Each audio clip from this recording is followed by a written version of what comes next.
Chapter 46, Rebirth.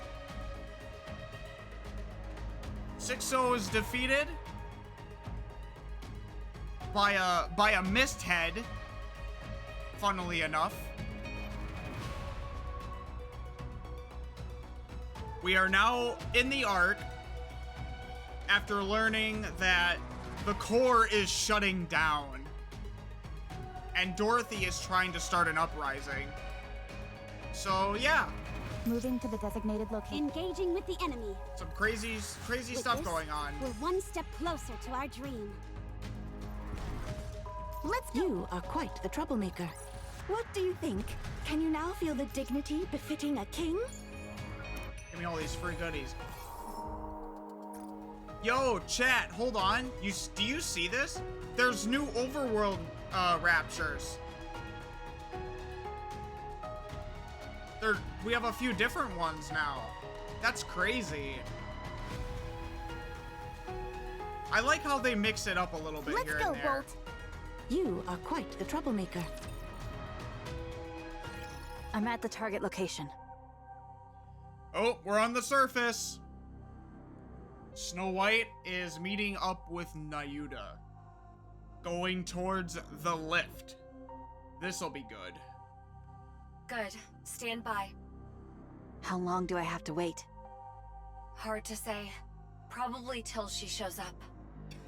Then I'll search the nearby area. That's not very helpful, Cecil, but then again, Nayuda, you know, gets lost accidentally on purpose. You were provided with sufficient rations. Did you eat them all already? I'm going to check for raptures. Ah, my apologies. Cecil. If there are no issues, hold your current position. If you miss each other, it'll only complicate things. I don't have time to waste here. I'd rather use that time to take down even one more rapture. I agree with you, but there's also no need to cause a commotion. If you engage, the noise could draw more of them. Snow White fires a rifle. An explosion occurs in the distance. One down. Great. Other raptures in the area heard the gunshot and are converging. She wants that. Just as I wanted. Yep, of Don't course. even think about it. Withdraw from that sector. Any unnecessary engagements. Snow White fires her rifle again. She wants the smoke, Johan. And besides, you're not her commander anyway. She's not gonna listen. Another explosion occurs in the distance. A cloud of dust heads straight for her. Sorry, I didn't catch that. What did you say? Cecil, Yes? stop using the operation device. Switch all communications to messaging. Why? Watching this is making my blood boil.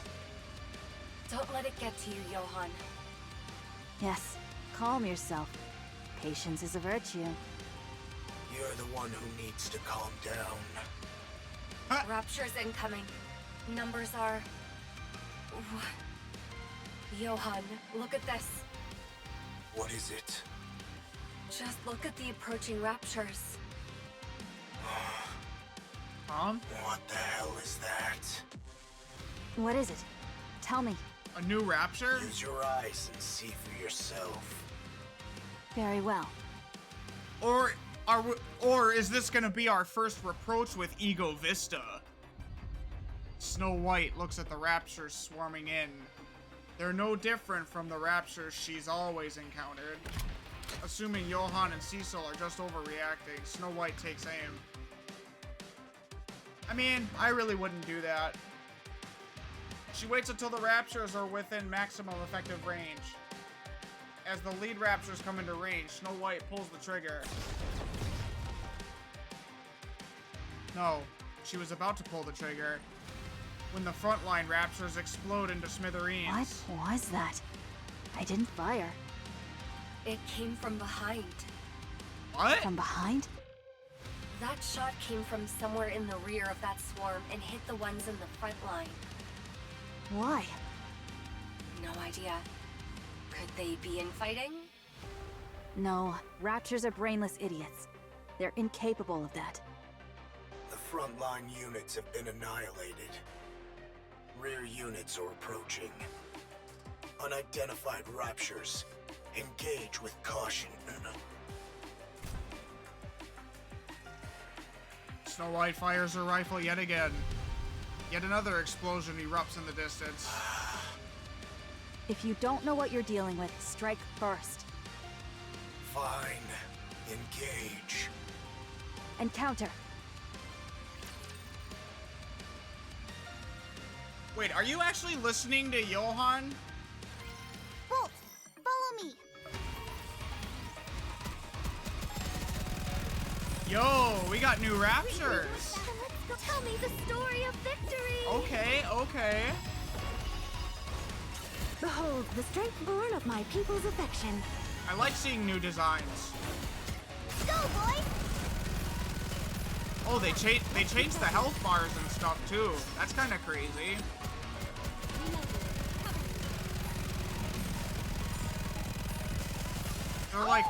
They're like black and red. Behold the strength born of my people's affection. I wonder why that is. What caused this change to occur? With this, we're one step closer to our dream.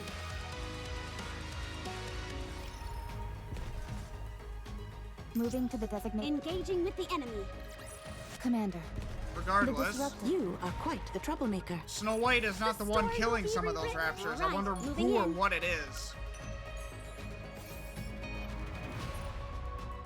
Nah, if it was Ego Vista, it would have been a sword, right? Let's go, Bolt. I will turn everything into bubbles. The story will be rewritten into a tale that's happy and beautiful. Moving to the designated... Be careful, Do I Snow have White. to You are fight? by yourself. One more victory for Bolt and me. Let us proceed with a renewed heart. I wonder how strong Nayuta is without her full form. I haven't seen her in the story fighting besides her Moving to the designated clones. encounter.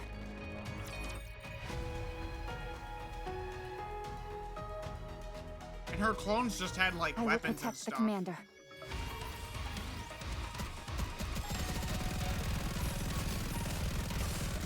Behold the strength born of my people's affection. Were you observing this valiant king from behind? Some really interesting Rapture designs. Why are they red? Behold the strength born of my people's affection. Why are they red? That seems really different from normal. The story will be rewritten into a tale that's happy and beautiful. All clear. Snow White looks at the wreckage of the Raptures scattered across the ground. I've never seen Raptures like these before. Ah, so there's Get new closer ones. so I can have a better look. Snow White approaches the wreckage. She crouches down and picks up a mangled component. That's not edible. I'm not going to eat it. The color is different. It's very vivid. Most of the Raptures we've seen are monochrome. These are different. Huh. What's the texture like? Different. So, the way the Raptures are being made is different now? Or are they under... Or is Mirror the one making them? Why would the Raptures be changed? That's so strange. It's not entirely rigid. There's some elasticity to it. Huh. Pick up that yellow component at your 4 o'clock. Snow White grabs the part. Huh? The size is obviously different, but is that a... Yes, it's a finger. What? It's attached differently, but it's clearly a finger. I can also make out parts like ribs, teeth, and legs. What? Snow White, rub your arm. My muscles aren't sore. It is for comparison. Go on, feel it. Snow White rubs her arm, then touches the rapture component again. Well, It feels the same. NIKKE check parts? the core. There isn't any. There's only black liquid where the core should be. Dark matter? So, these raptures don't have cores anymore. They have dark matter? What? It's not oil. It's heavier. More viscous. There's no core. Then where is it drawing power from? The dark matter. Secure a sample of the black liquid. We'll analyze its composition in Eden. Understood. Securing a sample. Nayuta's signature detected nearby. Looks like she's finally here. There she is. Nayuta appears riding Mantra. She looks around, frowning. What manner of disturbance is this? You're late. Try being on time next time. Did we not appoint this place for our rendezvous? Did thy impatience get the better of thee, that thou didst open fire? There is naught to gain to be gained from raising a disturbance here. The rapture started it first. Nayuta stares at the rapture wreckage. Pray, what in heavens are these?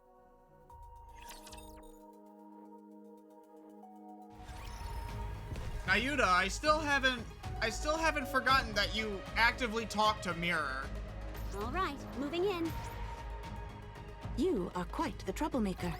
With this, But we're what's one with the- step closer to our dreams. So these raptures are getting fueled by dark matter instead? Do Very strange. Commander, the disruptive encounter. There's no way our daughter would be responsible for that. No way. This spot shall serve admirably. 'Tis inconspicuous, and affords a most advantageous vantage point. What are you playing at, Monk? Why did you insist on meeting near the lift, of all places? You couldn't pick a more dangerous location if you tried. It's a fair distance from the main structure, but that doesn't mean we're in the clear. Well, the lift isn't as dangerous anymore because the Queen isn't in space anymore. And also, the lift's been damaged for almost 100 years thanks to Cinderella's actions. I am not oblivious. You are exceedingly given to quibbling. Would I summon White Snow hither without due cause? Explain. Since the encounter with the Queen, I dispatched my remaining replicas to reconnoiter places of import. Wait, you have more clones left? Jesus. Not combat units proper, but adequate for reconnaissance. I see. So, what? I still don't understand what Nayuta is. She's obviously a VTC origin. She has to be. But what exactly? She's obviously like... She's up there with the Goddess Squad in terms of raw strength, pertinence. Her utility is incredible. You know, infinite duplication, basically. But, like, what is she? A NIKKE, obviously, I am aware. But, genuinely, like, what in the Sam hell did was she like the last VTC made NIKKE out of desperation? Or something? Or... She's not... No, I wouldn't say her raw strength is at Grimm's model level. Because Cinderella... Well, not anymore. Cinderella was, for the longest time, considered the strongest NIKKE because she could go toe-to-toe with the Queen. And the Queen fears her. I mean, the Queen fears Dorothy too, but that's only because she drew blood and the Queen thought she was invincible, so it was just a shock value, honestly. The Queen in Lily Weiss's body is still very scary. Anise is near Lilywhite's level when Starlight mode is active. If not at Lilywhite's level. Rappy Red Hood is, you know, pretty damn strong too. And now Neon is, well, the counters are among the strongest there are. So I would say counters and, well, Snow White heavy arms, of course. But still, like, when Nayuta's transformed, she can duke it out with the Queen too, but it's such a temporary transformation that, you know, a couple blows drained her of nay all her energy. I don't know, I'm just very curious about Nayuta's origin and her ties with the VTC. Oh. Nevertheless, my replicas have scouted locations upon the surface deemed of strategic import. Alas, none evinced any reaction of note. Nayuta silently raises her finger and points off in the distance. She gestures to a towering structure that seems to pierce the sky, the greatest construct humanity ever created, the lift. Save for that place, the orbital spire. You're getting a special reading from over there? Indeed. Observe closely. Lights kindle within. Venture nearer, and perchance a mechanical hum shall reach thy ear. It's that Rapture Core that we saw during Footstep Walk Run. No way. The orbital spire yet functions. The lift is... What? And that means the raptures we saw earlier are being produced there? You speak of the new sort of raptures. Aye, that hath troubled me likewise. During my reconnaissance, raptures of the new sort were observed in considerable number. These new raptures were all manufactured within the orbital stations, yet the stations themselves are now ruins. Does this have something to do with the core getting... No, I don't think this happened at that point in time. Did it? I desire to confirm whether a connection doth exist between these two facts. So you want to scout the lift? Indeed. That's Fine. dangerous. Then let's go. Dangerous. Much obliged. Very Wait. dangerous. Snow White is the only fighting force Eden's got right now. I won't authorize her to conduct such a dangerous recon. It doth prove quite impossible for me to do alone. Thus I venture to solicit a favor from thee. You've got plenty of clones who can handle the scouting just fine. I did dispatch several score of them nigh unto the orbital spire. Yet to this hour, no word hath reached me. As their nymph hath not yet returned unto me, while I do not think they have perished outright. Oh no. And yet, I cannot shake the conviction that all is not well. I desire to investigate that matter in my reconnaissance as well. That's not good. When Nayuta's clones die, quote unquote, they return to her. So the fact that they're not communicating, but they haven't returned, is incredulously scary, to say the least. Meaning they were captured or trapped, potentially.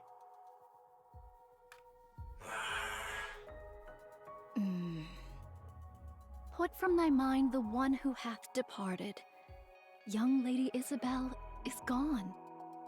I know that. Proceed with extreme caution. The moment you feel it's too dangerous, withdraw at once.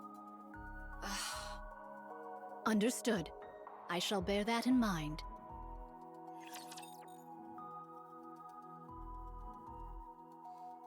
A storm is brewing, I fear. Let's go, everyone! The new soundtrack is banging, too. Very good music. All of my people's affection. Fire! You will do my best. Are you less tense now? Let's keep going. Oh, excuse me. Let's push further. Behold the straightforward of my people's affection. Commence firing. The plot is getting thicker than dark matter. Commander, the disruptive elements have been removed. Not including what's going on in the art. May we continue our date now?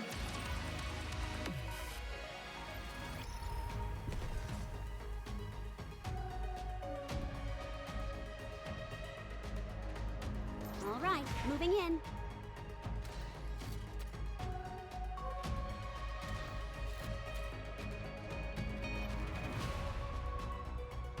Alright, are we missing any collectibles over here? No. The bubbles will show us the way. You are quite the troublemaker. Commander, Genuinely, Do I have to genuinely fight? The concerned story of will what be is yet to rewritten into happen. a tale that's happy. You are quite the troublemaker. The stakes keep getting higher. I desire to draw nearer still, yet it proves not feasible. Yeah, you can't push your luck too much, Nayuta. However, to venture any deeper would be to invite battle. why avoid combat? I cast no doubt upon thy abilities, nor thy newfound powers, White Snow. Yet why spend that strength for naught? Yeah, Lord knows how many raptors are actually there. Although, you know, potentially destroying the lift at the base may prove a wise tactic. That's what I would have said.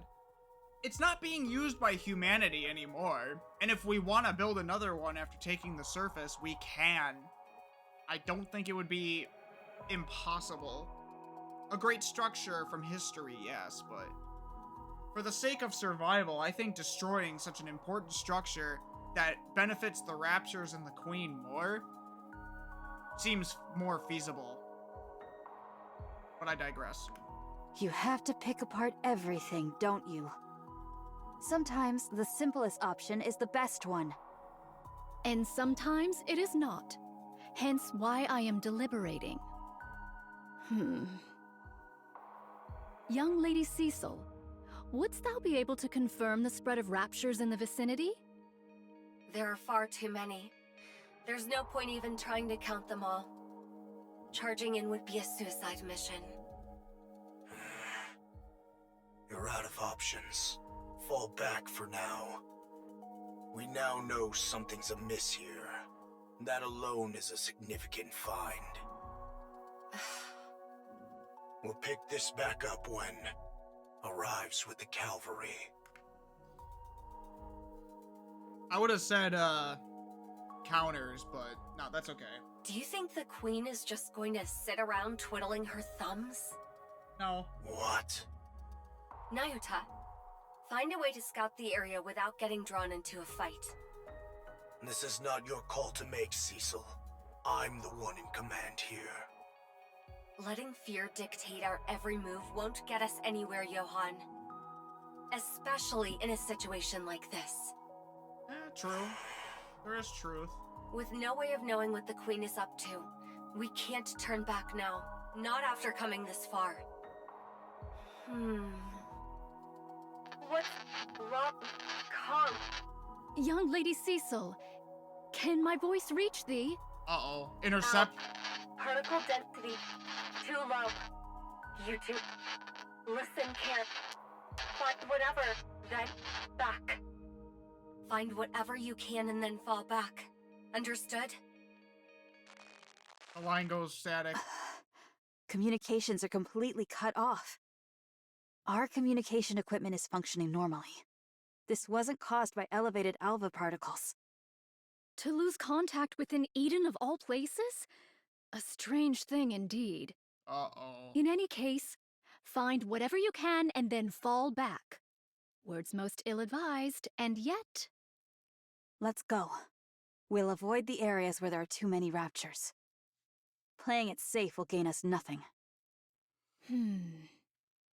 Very well. I shall entrust this matter to thee. My. They say people lose their heads when cornered. Guess it's true after all. What the hell? Don't go rushing in now. You'll get yourself killed. Mirror. And you're showing yourself in front of Snow White? Young Lady Mirror. Hello. Sword Warden. Who are they? Snow White, youngest member of the Goddess Squad. The 4th Grimm's model. The White Reaper of the Horizon. What an honor to have such a distinguished guest. Identify yourself. Pleasure meeting you. The name's Mirror. I'm an old friend of Nayuta's. Someone like her wouldn't have any friends, so who are you? Goodness. Quite perceptive, aren't you? Snow White reaches out toward Mirror. Her hand passes straight through her. The point of contact crackles with static. She is a projection, after all. You're just a hologram. Yes. You're the one who cut our communications with Johann and Cecil? Mm-hmm. Guilty as charged. I've nothing to gain from making my presence known, you know. Just what are you? I already told you. I'm Nayuta's associate. At the moment, yes, I'm acting as a spy and pretending to side with the Raptures.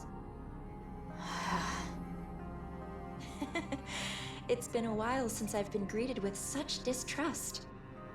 Nayuta, could you please say something? My character is in doubt before I've even had the chance to relay any useful information. Do you really doubt the legit reasoning of why anyone would distrust you? Besides the point that the player base fucking hates Red Shoes. Mirror is not Red Shoes, by the way. Unless Mirror is... I'm trying to recall the story here. Is Mirror the one who corrupted Red Shoes? I don't remember, but either way, Red Shoes Association. Hate. Oh, she speaks the truth, White Snow. She is indeed my associate. It is likewise true that she hath taken to the Rapture's side, carrying out espionage. There you have it. Fine.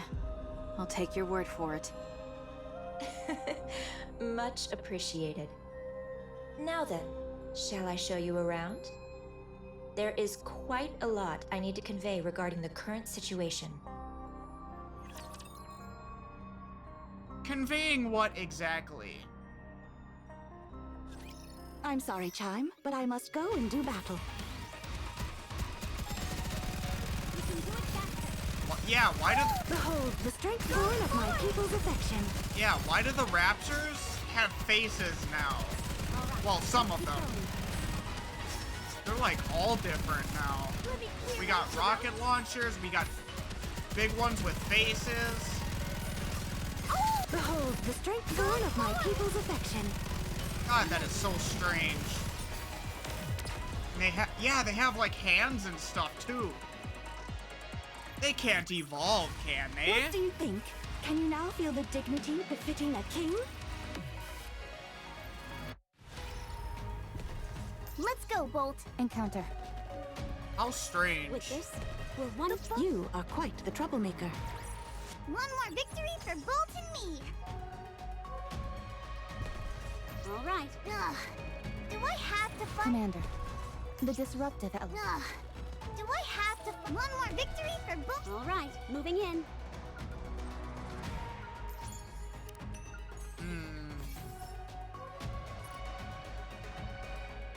I saw something about the VTC there. Damn it, I should have read the Moving to the note. designated location. Engaging with the enemy. What do you think? Can you... You are quite the troublemaker. What do you think? All right. Encounter. God, the Raptors getting access to fucking VTC tech After would the be battle at Eden, horrible. the first thing the Queen did was roam around, surveying the surface. She looked like some legendary hero, wandering the surface, riding atop Stormbringer. I watched to see how long she would continue in this vein. When she settled at the lift without warning, So the Queen is at the lift? Okay, yeah, that explains why the Raptors are coming from there. she began overhauling the derelict equipment within. turning it into rapture production facilities. You would have me believe she hath built a factory? Yes, she converted everything in one go. Humanity's finest technology was already concentrated there, so there was plenty to work with, and the overhaul wasn't challenging. She tinkered away at it, then began to produce raptures like it was nothing. Whence came the materials? Even the Queen cannot conjure something from naught. Before going further, I want to project something. Was there NIKKE production facilities at the lift? I wonder. Seems like you figured something out. Let's hear it. Doth the Queen tear it all asunder? You've got it. The What? Queen was deeply dissatisfied with the current state of the surface after surveying it. So she made a decision. She would wipe the slate clean, since the surface wasn't one she envisioned. And just like that, she started producing raptures at the lift. I see. She hath created raptures that are unlike any known to us now. Yes. She used existing raptures as raw material and Ah. created entirely new ones. Okay, so she started from scratch. She just destroyed all the current ones and started making new ones. These newborns, shall we call them? They're not drastically different from their predecessors performance-wise, but their appearance, now that's where things get interesting. Oh, they seemed to be imitating human body parts. The Queen sure loves imitating other shit, doesn't she? Copying the Goddess Squad and now copying people straight up. They're imitating NIKKE body parts, to be precise, but visually, there isn't much difference between the two. I knew I it. believe the battle at Eden brought about a significant shift in the Queen's thinking. She gathered raptures and even heretics as a show of strength to celebrate her descent to the surface. But the bulk of her forces fell, and you all managed to pull through largely unscathed. Although things ended with her seizing the body of the strongest NIKKE, Lilyweiss, I'm sure that's far from a satisfying result to the Queen. She must have concluded that the current raptures simply weren't powerful enough, and felt a generational shift was needed. Otherwise, she wouldn't have gone out of her way to create newborn raptures modeled after NIKKE's. How repulsive. No core could be discerned in these newly born raptures. Then whence do they draw their power? Dark matter. From dark matter. Of course. Caliginous material. They use highly condensed dark matter as a power source. It's a versatile substance, so using it that way is certainly feasible. I don't know much beyond that, but since dark matter is the Queen's to begin with, she is another matter entirely. Vabhaus is even more of a weapon now, because it would actually affect the raptures now, too.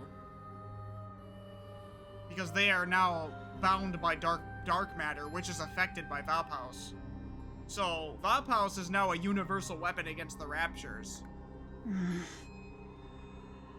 So, in short, after fighting us, the Queen became jealous of us, which led to her creating new raptures in our image. Of course. That about sums it up, yes. Yet the manner of their imitation is most suspect. If the Queen deemed NIKKE's powerful, one would expect their forms to be imitated in every particular. And yet the manner of imitation here is most peculiar. Right? You would think she'd be like, oh, more heretics, because, yeah, they look just like NIKKE's and all that shit. It would make a lot more sense than what they're doing with the raptures. Only hands, feet, Viscera and the like doth she see fit to replicate. Well, they're experiments. She attaches NIKKE parts to low-level raptors to see if they function properly, and to assess the potential of those parts. So only the queen knows how to put raptures and NIKKEs into one? I mean, you know, the whole thing with heretics aside. She's the only one who knows how to do it. If this be true, the Queen's final intent is... That's right. To create a new heretic. Of course. The Queen's so-called elites proved rather lackluster in the battle at Eden, wouldn't you say? She wants to create a true elite, one worthy of the Queen she is today. Altruria. How do you know about her? We've met. She even transformed during our fight. My goodness. She really does whatever she pleases. She was mimicking Rapunzel and Noah. That's right. The Queen picked the ones who stood out most to her during the battle at Eden, and modeled her heretics after them. 2 have been created, and 1 is still in the making. You know a lot. Eagle Vista. Who are you really? What's your angle? I want a new queen. Why? Mirror looks at the lift. Because I don't like the current queen. You're hardly the trustworthy type. That stings. Especially after I shared such valuable intel. You must trust me. I've been doing all kinds of dirty work at the Queen's side to obtain this precious information, and I'm giving it to you with no strings attached. Yes, that's been bothering me too. What is your relationship with the Queen? How do you know all of this? I've had a hand in the overhaul of the lift, the design of the newborn raptors, and in the creation of the new heretics, of course. What did you just say? Don't look at me like I'm the mastermind behind all of this. If the Queen grows suspicious of me, any chance of a counterattack is gone for good, since you'll lose your only source of information. I'll tell you everything I know, and you'll use that information to kill the Queen. Assuming any of what you're saying is true. What other choice do you have? Believe me or don't. That's entirely up to you. Frankly, I couldn't care less whether you win or lose. I'll simply side with whoever wins. How enviable to hold such clear convictions. Now, let's get moving. This isn't a place you can visit often, so take in as much as you can. Yeah, she's playing to her own cards. Time to show them what we're made That of. much is obvious.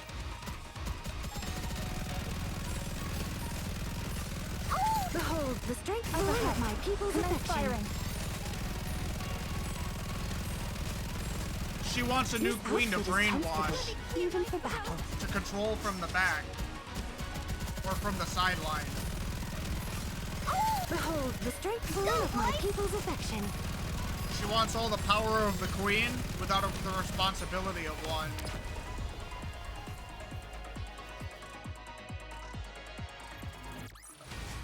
Commander, the disruptive elements have been removed. May we continue our date now? But if Mirror is a hologram, how the hell is she helping the queen with anything? That's what I want to know. All right, moving in. Let's go, Bolt. You are quite the troublemaker. Give me more gems. Yippee. Follow me.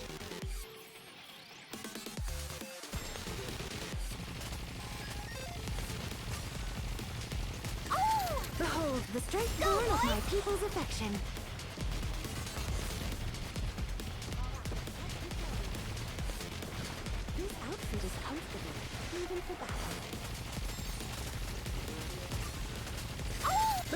the strength born of my people's affection.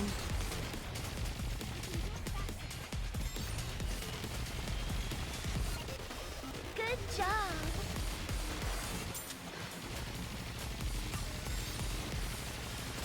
Behold the strength born of my people's affection. I like free gems. Regroup, and let's go again. If I could get a 3-star Behold, the Anise, strength born of my that people's would affection. definitely make me very happy. Are you less tense now?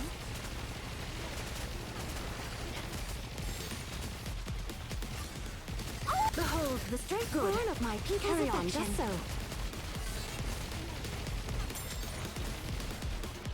Were you observing this valiant king from behind?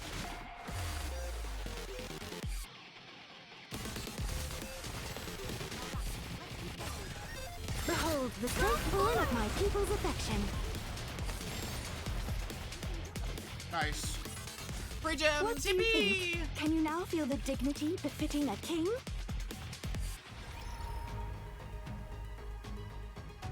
Let's go, Bolt. I will turn everything into bubble. With this, let us I will turn everything into bubble. One more victory for Bolt and me. Didn't think I'd miss that, did ya? let us proceed with a renewed heart. Ugh. Do I have to fight? The story will be Engaging with the enemy. What do you think? Can you now feel the dignity befitting? Let us proceed with a Ugh. I want to see I what have to Mirror's fight? angle is, though, once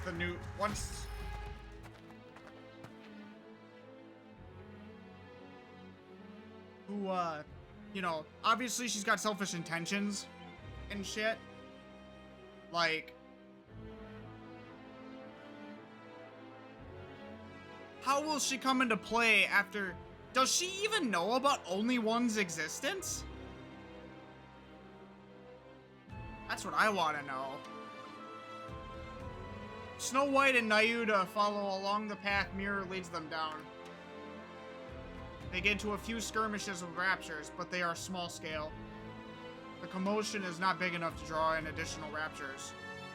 Rose shares a brief exchange with Mirror, who nods at her words. Then Rose slows her pace and falls into step beside Can Snow I talk White. to you for a moment? Oh, don't talk about Scarlet. Is this a bad time? You look like her.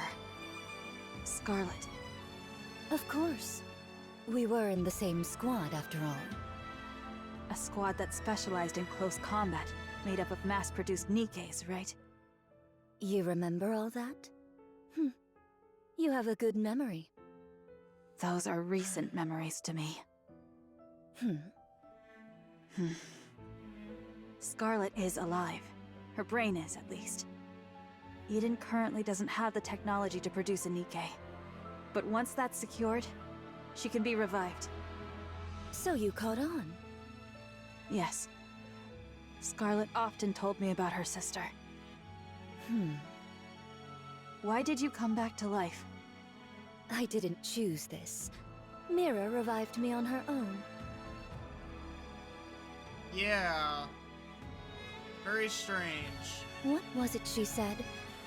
Something about needing someone who could cut through anything? As you can see, I'm more or less her bodyguard right now. Then what are you still alive for? That's harsh. You placed a curse on Scarlet and died. Just as you intended. What unfinished business do you have left? A curse? Yes, a curse. Scarlet was always obsessed with becoming stronger. Just like Rose. Or, if only Rose were here. She was always muttering things like that, thinking no one heard her. Damn. The curse you placed on Scarlet gave her the strength to push forward. And it all worked out in the end. But as her sister, that's not something you should have done. You're right. That's why I'm still alive. Huh? Strictly speaking, I cannot die without Mirror's permission, and I could disappear at any moment on her whim. But the reason I'm obeying Mirror and trying to stay alive. How is she living? How did she get revived anyway? She's still got that hole in her chest. Is because I don't think I've ever given Scar anything good. I ruined the squad in the name of helping her, and made her kill her own sister by her own hand. I've come to realize what a pathetic and awful sister I was. So I want to make it up to her somehow. I thought, if I kept living, maybe I'll get a chance someday. But it's not easy. I've never done a single thing right by her, so I really don't know. I don't know what I could ever do for her. Is this actually true, or is this speaking by mirror? Why not meet with her? That will never happen. Showing up in front of Scarlet in my current state wouldn't do her any good. I will simply resign myself to the life I'm living.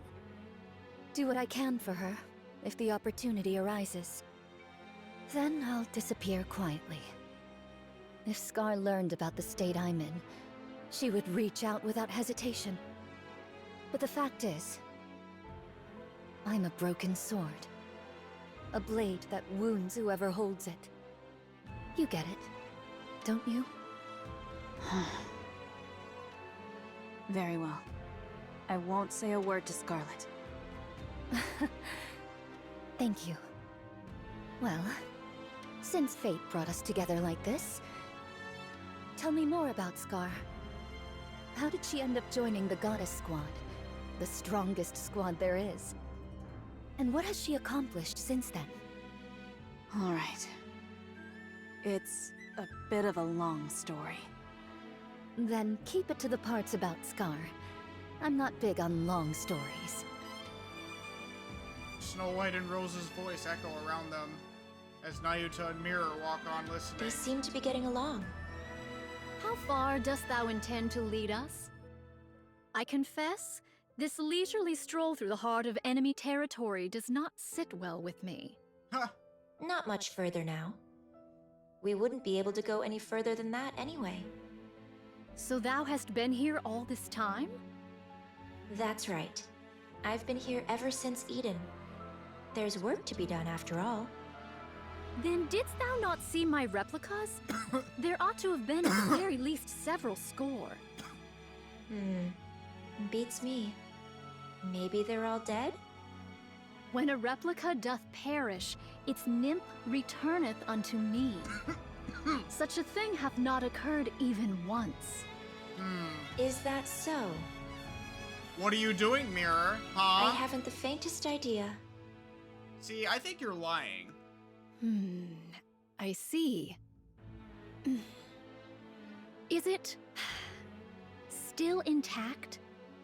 Of course. That's why the lift is in operation. The core. The ultra-massive core is very much intact. It's in much better shape than anticipated. Who doth maintain it? It's left alone. It was designed to run itself after all. By you, I might add. I'm sorry, what?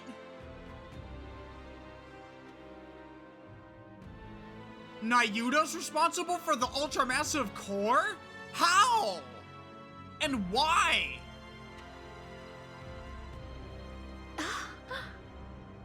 The Ark and the Lift each hold one of the twin cores.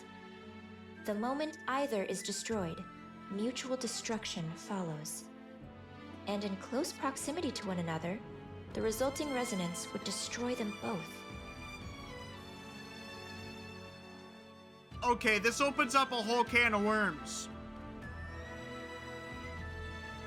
That means the VTC created the ultramassive cores. Or seized them at the very least. They're very much involved here.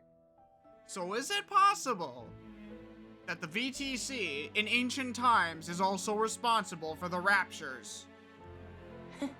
Quite the troublesome design. There was surely reason behind its design. Yet we failed to uncover that reason, and we erred in wielding forces unknowable in heedless fashion. Okay, so from what it sounds like is Nayuta was a part of something dealing with the core, but VTC did not create it. They took it. Just so you know, mutual destruction is not an option. It might have been a viable choice in the past, but not now with the Queen in the picture. Why would you say that? And what's gonna happen with the Ark's core shutting down? Humanity, stripped of its sanctuary, against the Queen. The outcome is obvious, wouldn't you say? I mean, yeah. This I know. Nobody's predicting that the Ark's getting shut down, Whatever. I'll just do what I can. which fucks with the core in the lift. Behold the strength born of my people's affection. Whew. Come here. This outfit is comfortable, even for battle.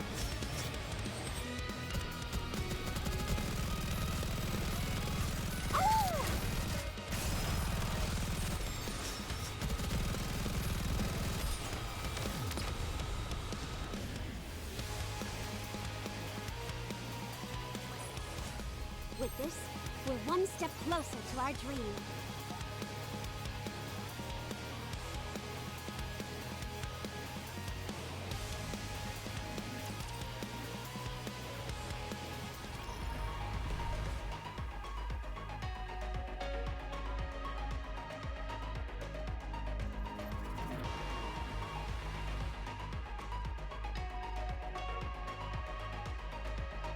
All right, moving in. Oh, there it is, okay.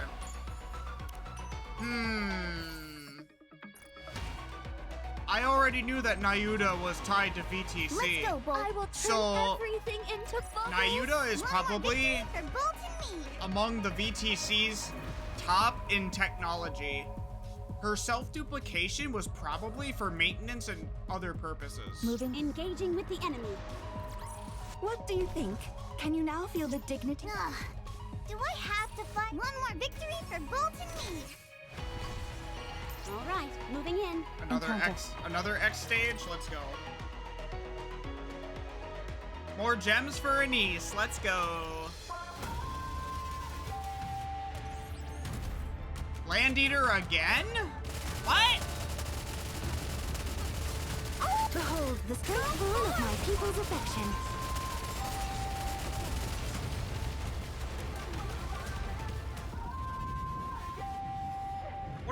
What a strange boss. Very strange that they would choose it twice in chapter 45 and 46. Behold the strength born of my people's affection.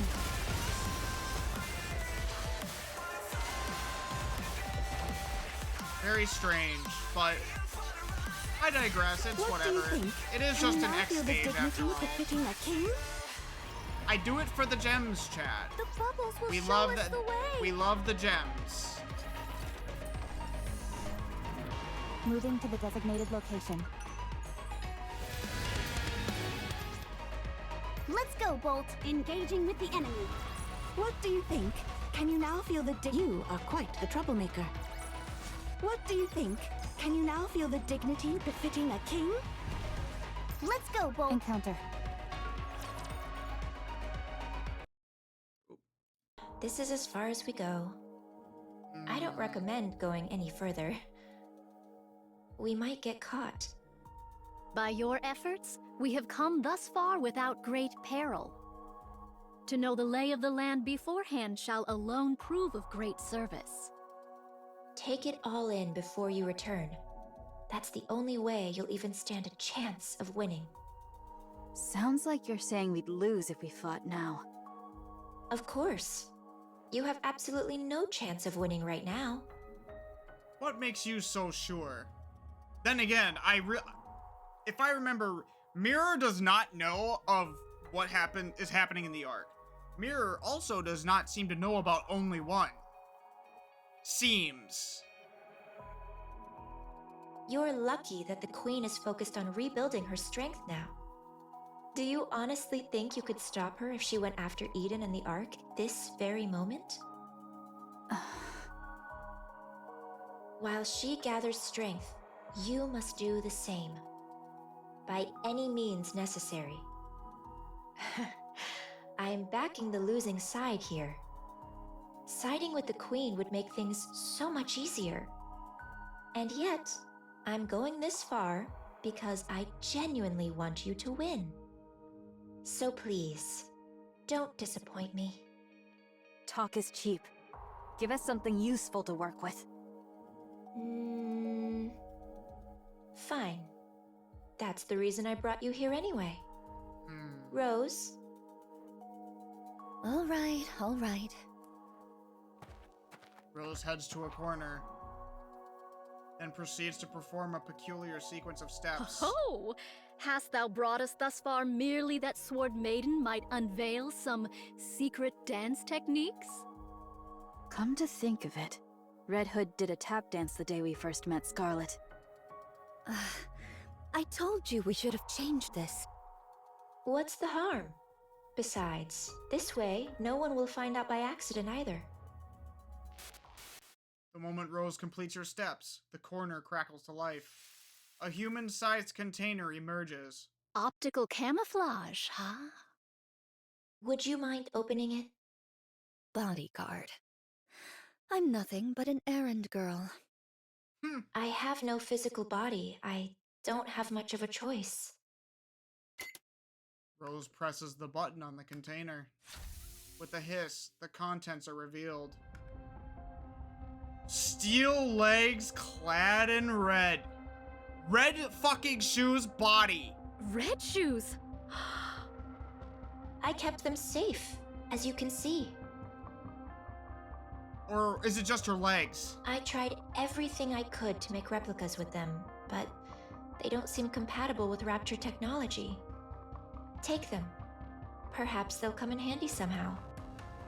If Cinderella sees that shit, she will go ballistic. This, shall prove of considerable aid. That's what I thought. But to whom? And take one more thing with you. Rose, if you could. Rose retrieves a small bag from inside the container and hands it to Snow White. What's this? It's really heavy. It's a brain shelter. A brain shelter? Huh? Liberalio's head is inside. What? Libby is going to live! Holy shit! And she's gonna get a new body? What? I don't know what possessed Liberalio, or why, but she proposed to the Queen a dialogue with humanity. I'll admit, I had some hope myself. I figured it might get through to the Queen even just a little, given it was coming from her second daughter. But Yeah, she didn't take that too well. the Queen truly is a monster. Liberalio's words fell on deaf ears. Although, I honestly doubt dialogue was ever possible with her in the first place. Of course not. She's a selfish monster. She tore off Liberalio's head, frozen in ecstasy after meeting her beloved mother. She kept only the body that had the core, and tossed the head away like trash. That's what I retrieved. Yet heretics possess the capacity for regeneration by means of their core. There's no core in her head. Unlike in Devilia, Liberalio didn't do something as grotesque as implanting a core fragment in her head. But her brain is still alive. It should be enough to create a human imposter, at the very least. That is, When Eden has the technology to do so, of course. They're not gonna use Red Shoe's shit for Liberalio, are they? But oh my god, Liberalio being born again on the side of humanity after failing to talk to the Queen. She's a heretic who spent nearly a century slaughtering humans on the surface. Such vast combat experience must mean she'll have a wealth of information. She's also one of my greatest works. So even turning her into a standard pseudo-human won't be a loss. We need every asset we can get. Don't you think? All right. It's time for you to leave. Jesus. We stuck strictly to inconspicuous routes, but if we stay too long, we're bound to get caught. See them back safely, Rose. They'll start to suspect something if I'm away from my post for too long. Yes, yes. I guess the saying's true. When the cat's away, the mice come out to play. The Queen not present at this moment? Yes. Remember how I mentioned those new raptures use dark matter as a power source? She's gone to gather some. Oh no. The Maleficent Beast Quartet. That's right. She went to steal the dark matter that the four beasts painstakingly scraped together. Oh no. Conflict is inevitable. Our daughter. I'm sorry, Chime, but I must go and do battle.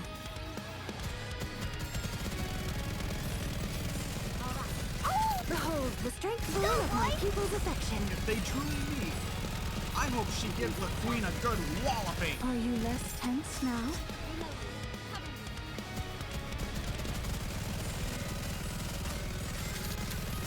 Up ahead. Commence I firing. hope nothing happens to her. I genuinely do. See, now I'm worried. Our poor daughter. Commander, the disruptive elements have been removed. May we continue our date now? All right, moving in. The bubbles will show us the way. You are quite the troublemaker. The story will be rewritten. Encounter. The story will be rewritten into. I will turn everything into. With this, we're one. Let us proceed with a renewed heart. Engaging with the enemy. One more victory for Bolt and me. I'm appreciating all the outpost upgrades. Moving to the More designated passive location. materials for my beloved niece in the near future. You are quite the I'm troublemaker. still blown away by Nayuda Commander, being the The maintainer of disruptive the elements core. have been removed. Moving to the Engaging with the enemy. I've been surprised before. Are you ready?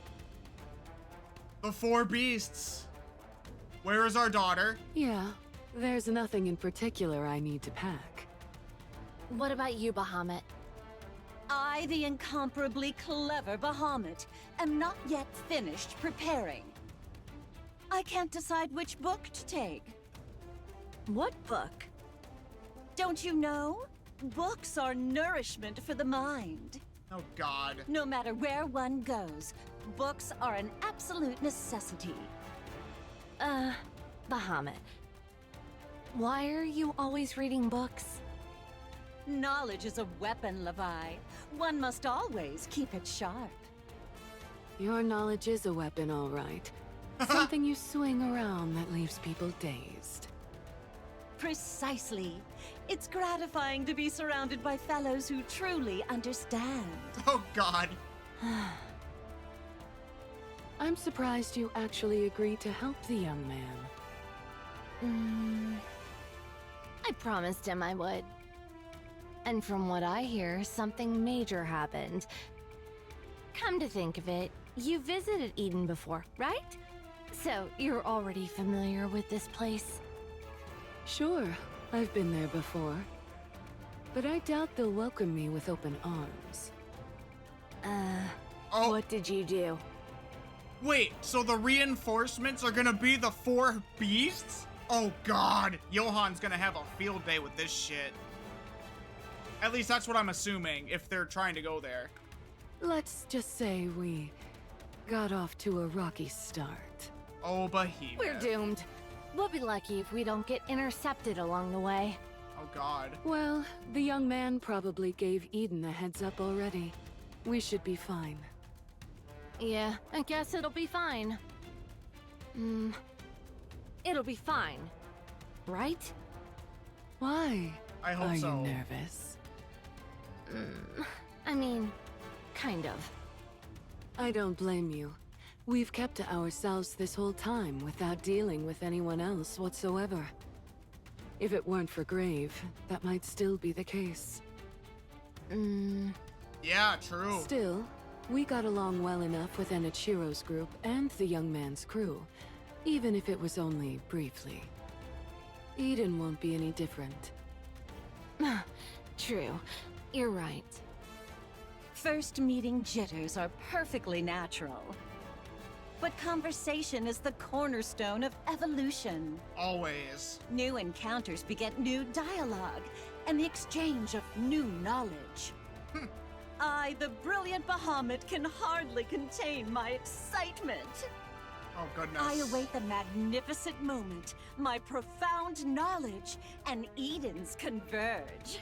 Oh, you sweet thing. Are we seriously taking her with us? I'd say a fight's liable to break out before long. Oh no. We have to bring her. What choice do we have? Wait, where's Ziz at? But what's taking those two so long? Yeah, they're running pretty late today.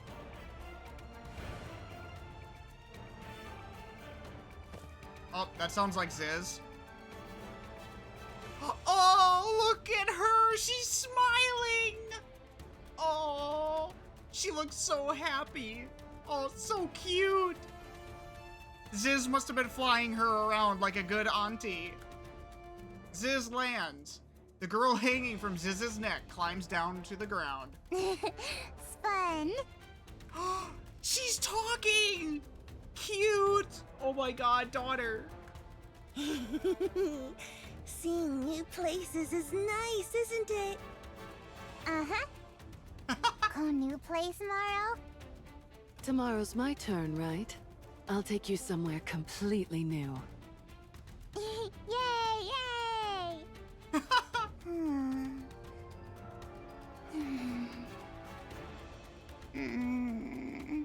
Oh no. What's wrong? I, the erudite Bahamut, shall enlighten you. The child currently requires sleep. Hug me. Aww. Okay. Come here. Aw, she still likes hugs. Ziz wraps her arms around the girl, and the girl buries her face into Ziz's chest. Fluffy. Feel good. Oh.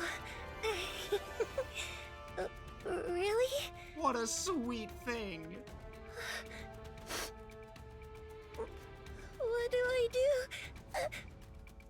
I feel like I'm gonna cry. What's wrong? I don't know. Aw, she feels the feels. Are you all packed? Packed? For what? We're leaving today, remember? Oh, right. We were going to Eden. I forgot. Hurry up and get ready. I'll hold her. Oh, okay. Aww. All right, come here. Leviathan reaches out toward the girl nestled in Ziz's arms. She stares silently at Leviathan. Her gaze travels down toward Leviathan's chest. Oh. Oh no. Getting the flat treatment. She likes the fluffy. She likes the big chests. Based daughter. She definitely takes after her dad.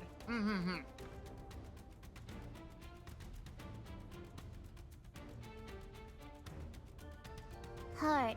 No like.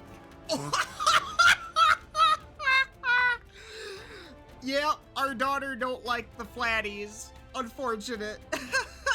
I mean, when it comes to hugs, though, I guess I get it. But still, just straight up hard. No like. You little brat! Come here. I'll hold you. Yeah. The girl settles into Behemoth's arms, tucks her head and nuzzles against her. Fluffy! Yeah. Fluffy, isn't it? The girl turns her head and looks at Leviathan. Hard. Oh, I swear I'll... Levi. What? Bahamut looks at Leviathan, then nods silently. Stop nodding like you've got some secret. It's annoying! Levi? What? What is it? Oh, I'm packed and ready. Let's go then. But she just fell asleep. Aww. Just carry her. Let's be quiet then. If she wakes up, we'll take turns transforming and giving her rides. If we don't let her ride while we're transformed, she'll throw a fit. Oh, okay. So true. This is kind of fun. It's like taking turns driving on a road trip. This is a family trip, all right. Yeah. Yeah. The four beasts walk on. Leviathan glances back. The White Ark, once a ritual space built for the creation of the Queen. A place that has since become their home. It was wrecked by Liberalio, but even the process of restoring it was enjoyable. For some reason, Leviathan feels a twinge of regret. We'll be able to come back. It's our home, after all. Yeah, you're right. The four beasts continue onward. After walking for a long time, they stop. Before them stands... Oh no! Before them stands the Thing, who looks at them with a smile. What is that? A human imposter? But something feels off. Oh no! The Thing closes the distance in an instant. Her gaze locks onto the girl in Behemoth's arms. Behemoth reflexively turns and shields the girl. No! A thunderous roar echoes out. Behemoth! Behemoth collapses to her knees, the upper half of her body now missing. Behemoth, no! The girl, flung aside, lies on the ground staring at the lower half of Behemoth that remains. She crawls over and touches the core lying on the floor. Ma! The Thing looks down at the girl and raises her foot. A fire ignites in the eyes of Leviathan, Ziz, and Bahamut. Get your foot away! What are you? You'll pay for this! Black light bursts forth, staining the White Ark. You leave our daughter alone! Target confirmed. Commencing operation. Come here. How dare you! Tell me the Behold the strength born of my people's affection. God, I hope Behemoth's okay. Let's keep going. You can do it fast. I hope our daughter can do something about it. Behold the strength born of my people's affection. Carry on, just so.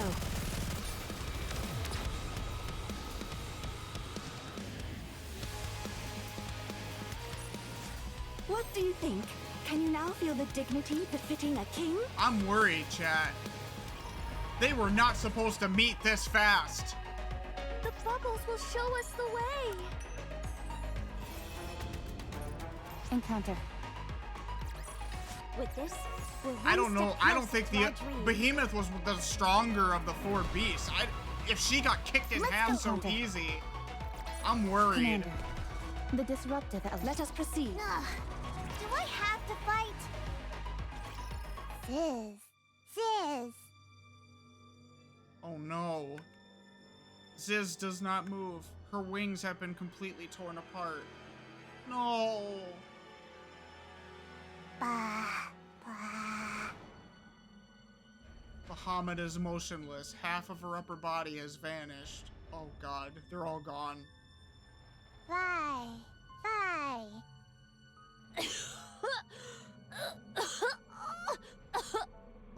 Leviathan's still alive? Leviathan's body is grotesquely contorted in several places. She writhes in agony. Bye. Hurt? Run! Run! Go! Don't fight! Run away! Now! The thing steadies her breathing.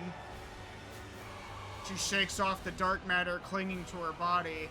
Her gaze sweeps across the four beasts scattered on the ground, then settles on the girl standing in their midst.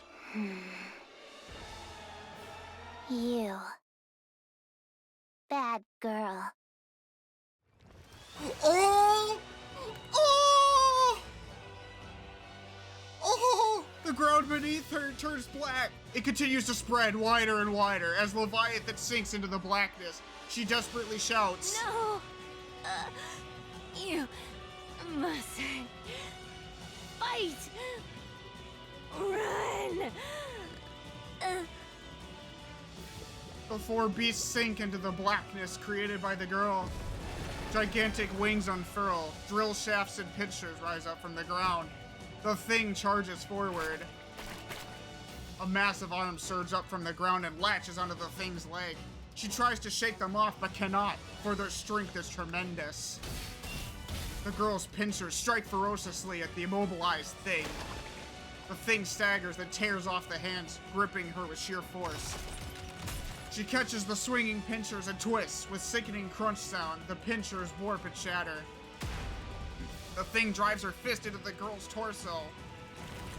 Part of the girl's upper body disappears with a thunderous boom, but it regenerates almost instantly. A massive pillar is summoned. Simultaneously, another swarm of arms rises up once more. Oh, please beat the shit out of her, please. The thing takes her stance. The girl lashes out with her pillar and arms, with ferocity that could tear her opponent asunder. Meanwhile, the thing wildly throws her fists, intent on pulverizing anything in her path.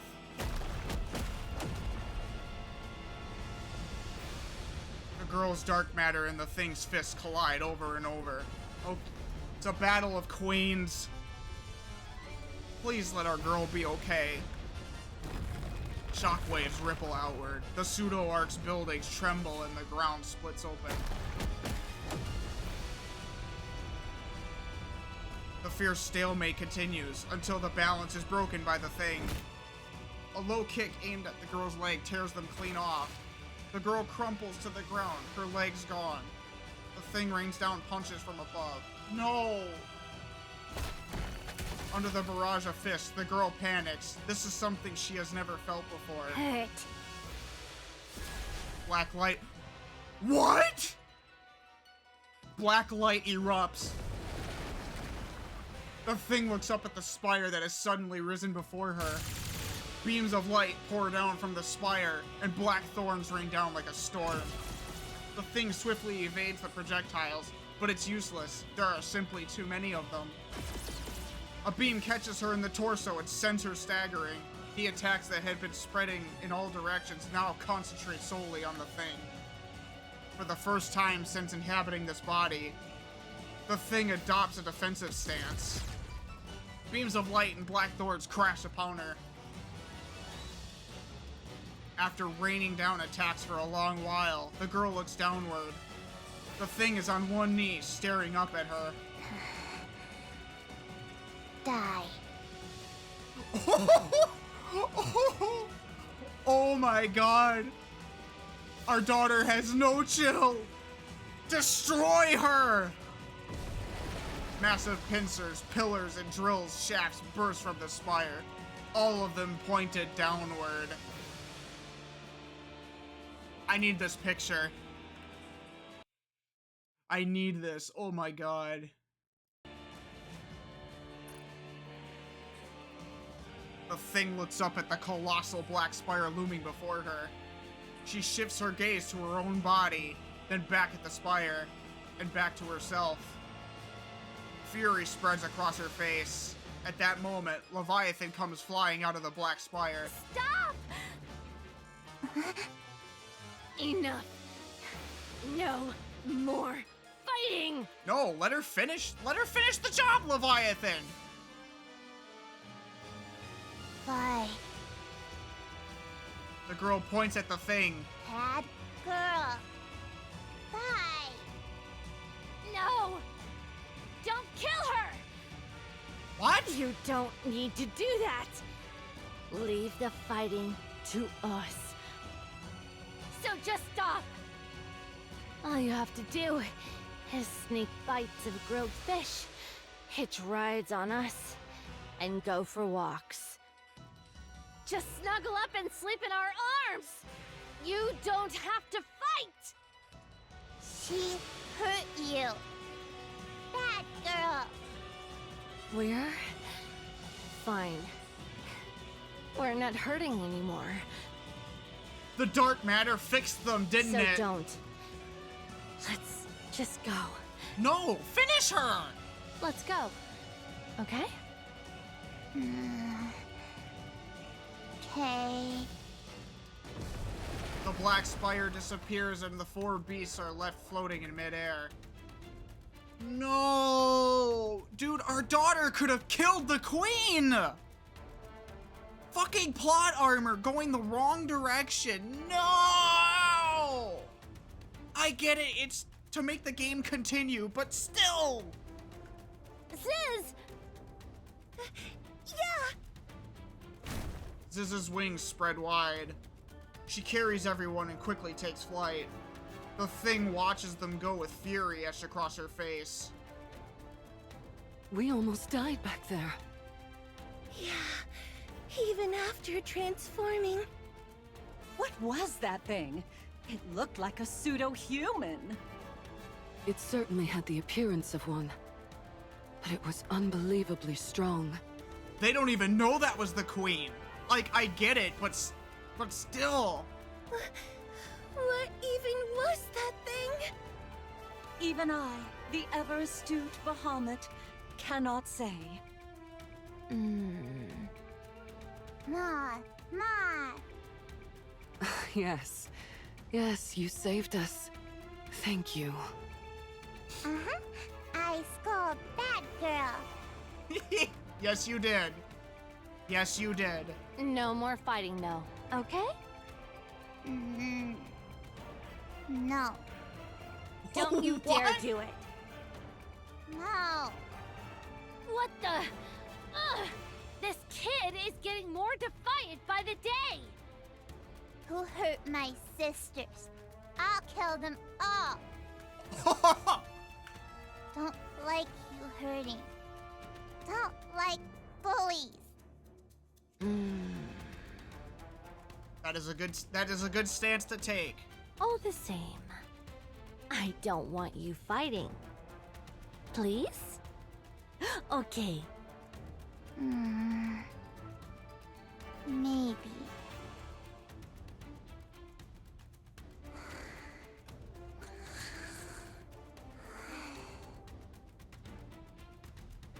The girl had fallen asleep in Leviathan's arms. Leviathan looks down at her with a troubled expression. Levi? Yeah? Why are you telling her not to fight? She's so strong. She might have won that fight earlier. You're right. She is strong. Unbelievably so. Then, why? No parent wishes to see their child fighting.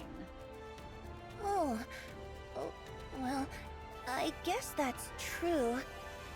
But there are times when fighting is the only solution. At least to protect ourselves. Levi, tell me what you're thinking. She's strong. Too strong. With her power, she could probably solve most things. She could take anything she wants, without exception. She won't even need to control her emotions. She could just unleash them alongside her power. Moderation is key. Raising her is perilous. And that can't happen. It mustn't. If she repeatedly uses her power every time she wants something, she'll turn into a real monster. But why not? Why don't you want her to become a monster? Is it because you promised Siren her power would only be used for good? That's part of it. That kid. We made her. She had no say in her creation. After selfishly bringing her into this world, we can't ask her to use her powers for our sake. It's really nice to see them self-reflect like this. They're good people. We can't ask her to become a monster for us. But... damn it! Why are you crying? I didn't want her to fight. I don't know if we're even capable of it. But I wanted her to live in a world where none of that exists. She's the child we created. I want her free from all of that. I just wanted her to live happily. But in the end... It's the Queen's fault. The girl wakes up. She lifts up her head to look at Leviathan. Why? Don't cry. Aww, she reaches out and wipes Leviathan's tears. This is why I keep crying.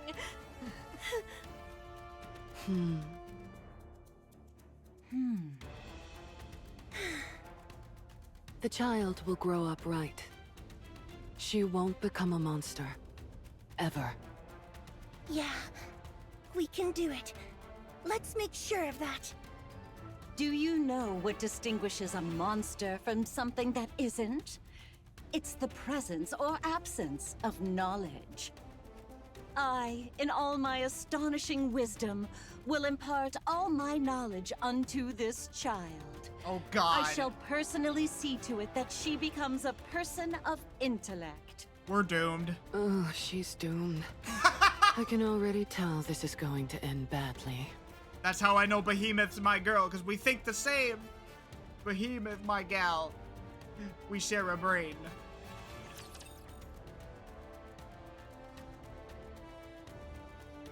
Oh, it was so nice seeing her lay protect you. seeing our daughter lay a smackdown on the Queen. Now she's gonna be scared again.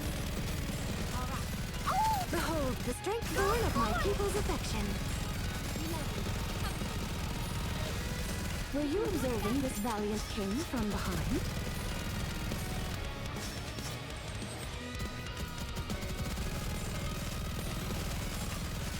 Behold the strength born of my people's affection. Fire!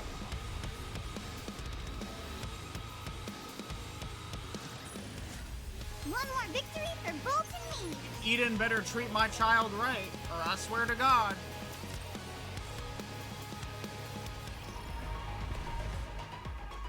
The bubbles will show us the way. You are quite the troublemaker. Commander, Oh, I'm so the glad. disruptive elements have been removed. Our daughter laying the smackdown on the Queen is so satisfying. I was so worried for her, but she's stupid strong. And when all the beasts got enveloped in her dark matter, they were fully healed. So thank goodness they have the ability to be healed, even in severe scenarios. Let's go. I will turn everything into the story will be rewritten into a tale that's I will turn everything into bubbles. Oh, back to Nayuta and them. You look like you have a lot on your mind. Ah, well, indeed. Feeling pushed around by Mirror? It can't be helped. You lost so many of your clones since that day. All of you lost a great deal of strength. Meanwhile, the Queen got a clean slate. And Mirror's been glued to her side, watching everything unfold. There's bound to be a gap in our intel, don't you think? Mirror wants to see where things are at for you all. Whether you truly have the power to stand against the Queen. They don't. At least until only one arrives. Stand against her? No, we're going to kill her. She wants to make sure it's not all talk. If you have what it takes to be the ones who kill the Queen, Mirror will offer even more help than she does now. But if you're not... No doubt she shall cleave to the Queen's side without a moment's hesitation. That much I know. Right. So don't disappoint her. She's devious, but incredibly capable. Having her as an ally is always an advantage. Art thou not speaking rather too much? Oh, don't you worry. Mirror probably sent me to see you off just so I'd tell you all this. She loves making others do the talking for her. She fancies herself a puppet master, pulling strings from the shadows. She's devious to the core, that Mirror. It's exactly what she wants to do with the next Queen, too. On that, I concur. Nayuta. What troubleth thee? Explain how you came to know this Mirror. She says she's helping us, but she's more like a Rapture strategist than anything else. With how she talks about creating Liberalia, she's clearly been around for a long time. That means she had a significant hand in humanity's destruction. How did you end up allied with something like that? What a predicament. If I were to lie, wouldst thou let it pass? Fine. I'll believe it even if it's a lie. What an even greater predicament this is. 'Tis a simple enough tale. When mine replicas did roam the surface in great numbers, seeking a means to fell the Queen, 'twas young Lady Mirror who first approached me. By means of a nearby rapture, she did drive a corrupted thorn into me. What? What? Fortunately, I am possessed of some small skill in the handling of nymph. Should the corruption be minor, I may address it by excising only the corrupted nymph. The drawback is that much information is thereby lost, yet I at least evade utter corruption. A VTC technology, I'm sure. Young Lady Mirror witnessed this and did propose a deal. Having observed mine replicas that did linger nearby and the treating of my corruption, she divined the extraordinary nature of my ability and put forth her proposal. 'Twas a deal to strike down the Queen together. I knew full well the sort of being young Lady Mirror was. How grave a threat she doth pose to humanity. How much suffering she hath wrought. Even so, I joined hands with her. Why? I coveted the knowledge too greatly to forego. However many replicas I may possess, there is no means of learning the Rapture's inner affairs. Thus I joined hands with her, and much was brought to light. 'Twould be a falsehood to claim I felt no self-reproach over that decision. Even so, to secure victory, I shall stoop to any deed. Any deed whatsoever. I had thought thou wouldst speak of the path to victory, yet thou dost refrain. How unexpected. And are you sure you're okay? Very well. I respect your decision. Many thanks. We're here. There's an underground tunnel from this point that'll get you out quickly. Stay safe. And if Scarlet happens to wake up, don't mention me. That matter will not be resolved so swiftly, but very well.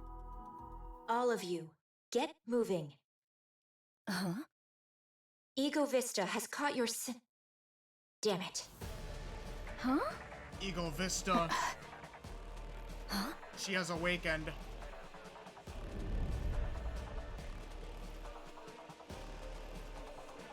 The sound of something tearing through the air echoes from the distance and rapidly approaches. What sound be that? This complicates things on so many levels. Let's evade for now. We can't exactly run from something if we don't know what it is. Just run.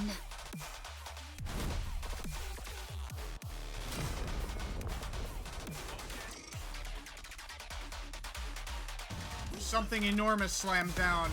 The ground splits, and nearby buildings collapse.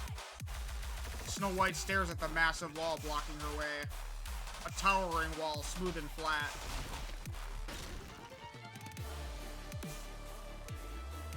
The wall slowly lifts, revealing its end. It tapers gradually to a point. A sword? A sword? A sword, you say? This? The gigantic sword swings again. This time, it comes down aimed directly at Snow White. 7 dwarves unleashes fire. An explosion hits the descending blade, knocking it off course. Snow White quickly takes a higher ground. Beyond the dust cloud, the vague silhouette of a giant approaches slowly. A sword strike? From that distance? Snow White stands ready with 7 dwarves, waiting for the dust to clear. As the dust thins, the giant silhouette appears. A wide-brimmed hat, a single sword, wings on her back. Traitor. Copycat traitor. Snow White stares vacantly at the form, an unmistakable imitation of someone. And just like Altruria, this doppelganger before her provokes a great sense of rage in her. This is sacrilege. A desecration of her comrades who risked their lives in battle. Snow White's eyes ablaze as she clenches her teeth. Without any further hesitation, she unleashes her attack. I'll kill you! I'll kill every single one of you! Ego Vista. A Scarlet copycat.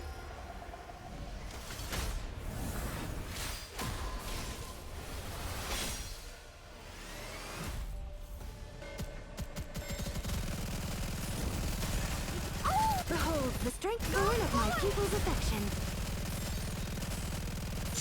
2,000. Jesus Christ. Alright, let's keep going. Behold the strength born of my people's affection. Firing. Were you observing this valiant king from behind? Regroup and let's go again. Behold the strength born of my people's affection. Carry on, just so. Thankfully, my squad is quite strong.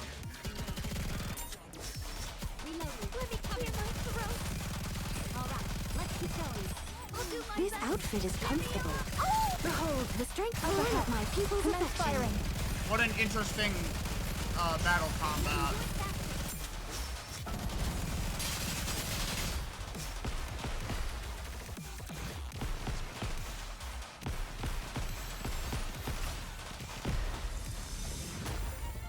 Behold the strength born of my people's affection. And that downtime will be your downfall. Perish.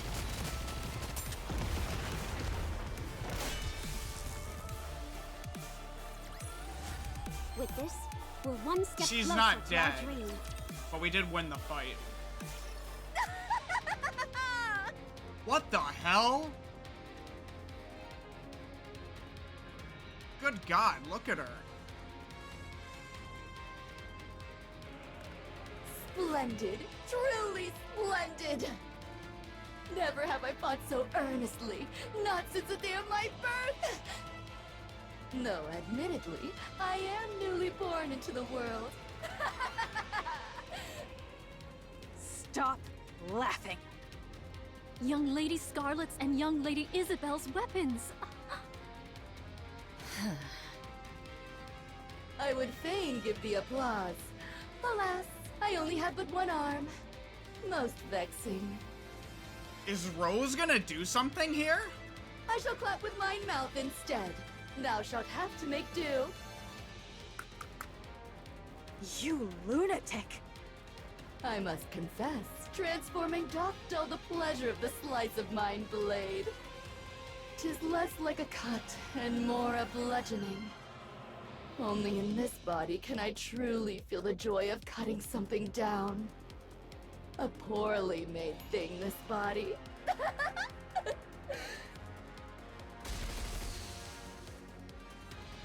Snow White fires a barrage of missiles. Oh!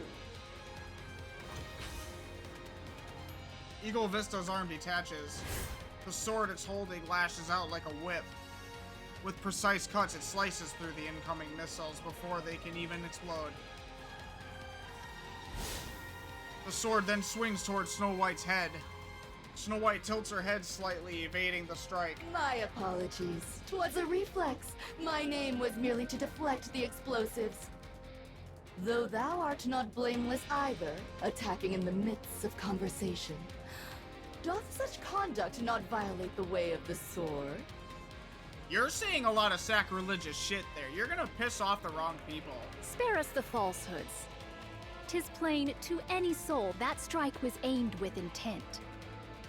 Nay, nay, 'twas a mere mishap, as I said. Eagle Vista vanishes, then lands between Nyuda and Snow White. Ambushes are not my specialty. The sword swings wildly. Nyuda and Snow White both block and evade, but are grazed and sliced. Blast! Ugh. Precisely refined close quarters combat. Neither Snow White nor Nyuda have experience against a sword-wielding opponent. They couldn't have. Against Raptures, gunfights are the standards. Some Raptures do engage in close combat, but their attacks are nothing more than straightforward physical aggression. But Eagle Vista plays mind games. She targets blind spots and vital points. Nyuda knows self-defense, but not at a level to face a master like this. Against a master of the blade, neither can mount a single counterattack. Sword meets sword. Rose blocks Eagle Vista's strike. Well, well, if it isn't Mirror's puppet, what exactly dost thou think thou art doing? Who knows? Perhaps facing a sword wielder after so long stirred my spirit. A hollow husk with no blood to boil. What rubbish doth thou speak? Rich words coming from something that imitates humans.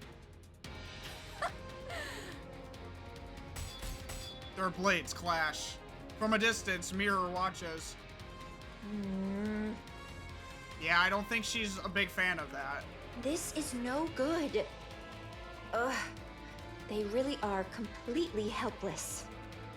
Even with half their forces remaining, they're struggling this much against a single newborn heretic. Altruria's retreat was likely due to that strange wall.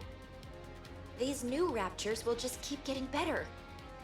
The Queen will secure the dark matter, and those half-baked things aren't going to pose an obstacle to her. Yeah, about that. Eden is still devastated, and the Ark shows no sign of mobilizing. On top of that, Marion's gene is now in the Queen's hands. I've decided.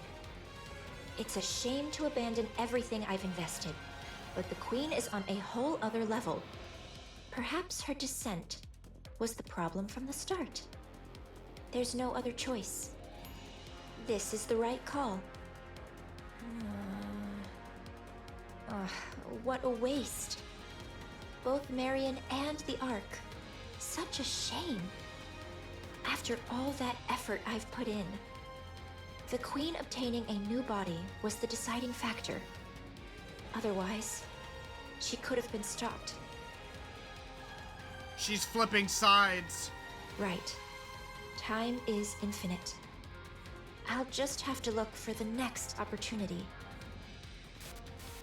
With a quiet crackle of static, Mirror vanishes.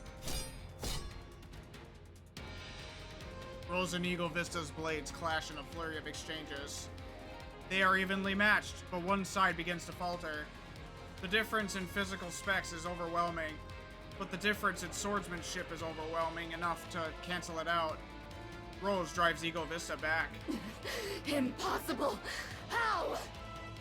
You were going on about the way of the sword. You should know how meaningless ideals are when they're bereft of power. Silence, thou empty husk! Eagle Vista swings her blade in desperation. Her movements are wide and sweeping, the kind that happens when emotion overtakes the body. Rose ducks and raises her blade. All she needs to do is lightly deflect and charge forward to pierce the core. As expected, nothing beats Scar's swordsmanship.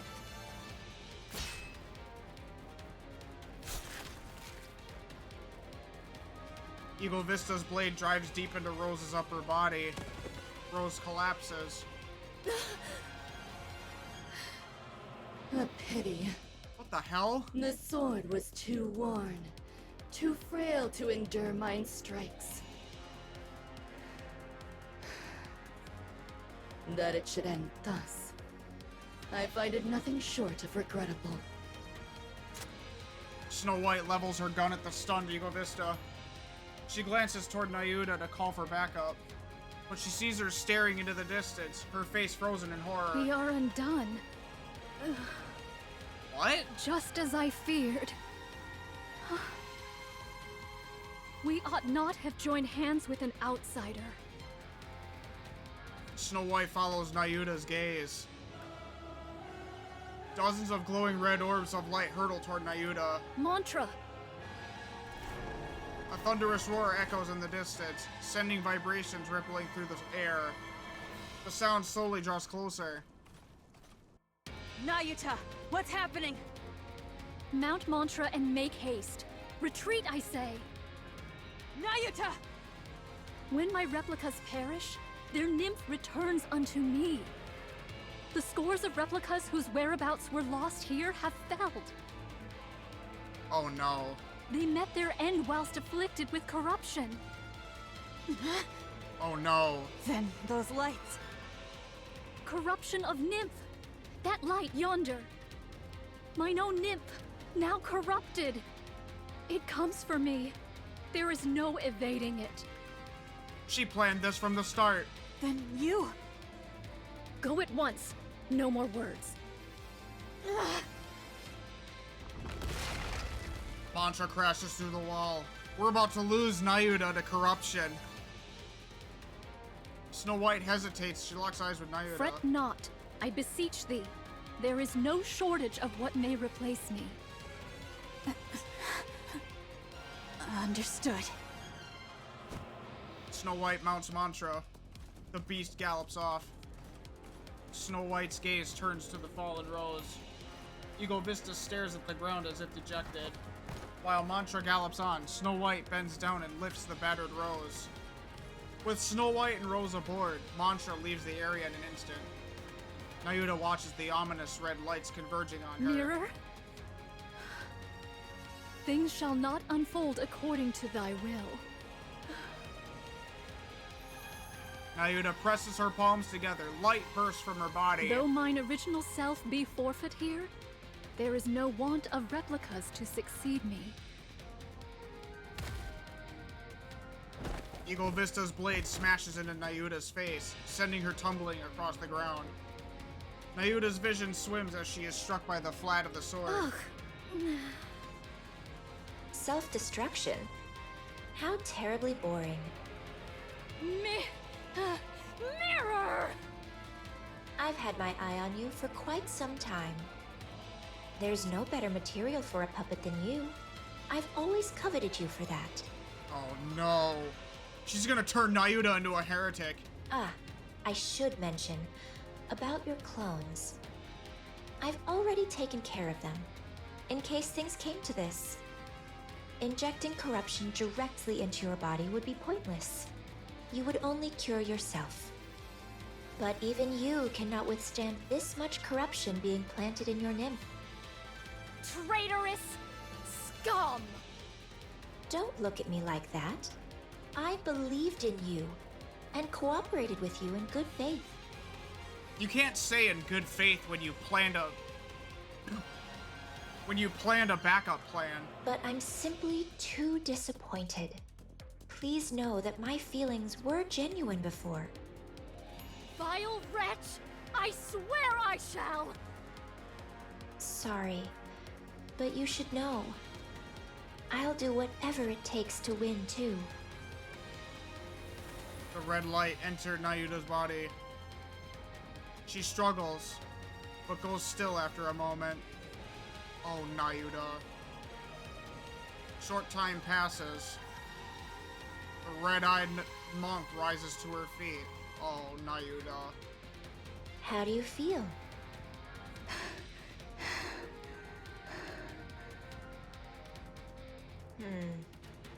This is exactly why corrupted puppets are so boring. Oh well, I'll just have to make do with your performance. Now then, could you call all your clones here? There's something I've been wanting to try for some time. The red-eyed monk sits cross-legged and closes her eyes. Light rises upward. Watching that light, Mirror smiles.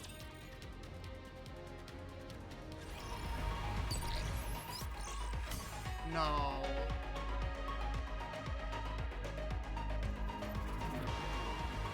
Fuck.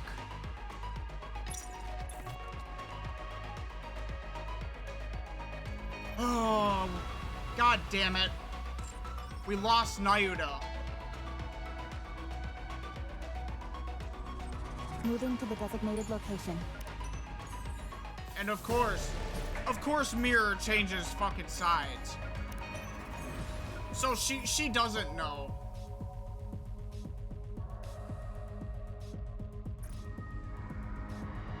Go to the lobby. Okay. Thank God there's more to the story.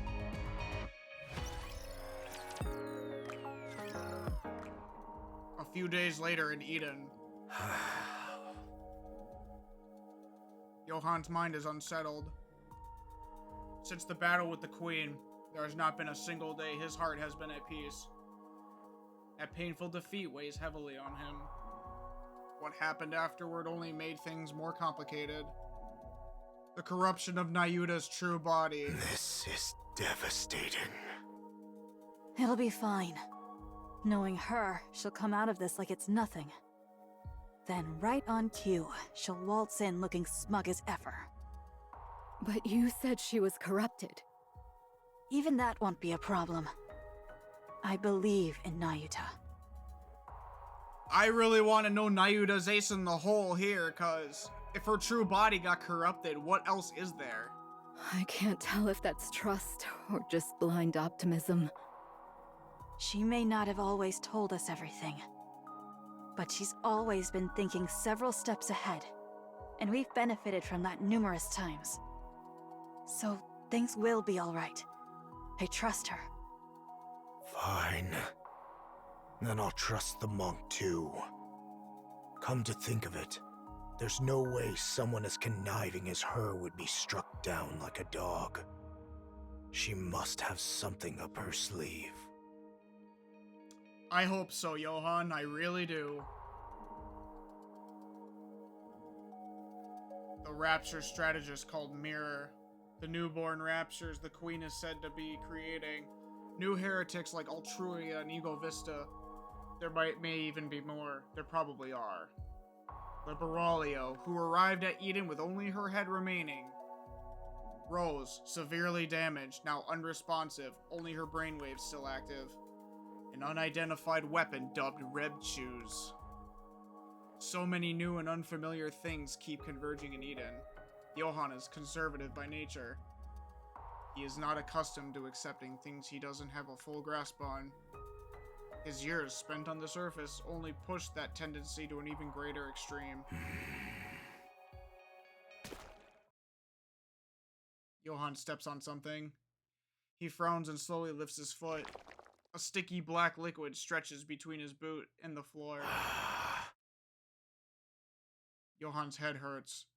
He is afraid to open the door before him, but he can no longer ignore the noise coming from outside. After taking a short breath, Johann opens the door. Hey, I told you not to eat every single thing you find. Excuse me. Who? Daughter! Was it Ziz? Huh? No, it wasn't me.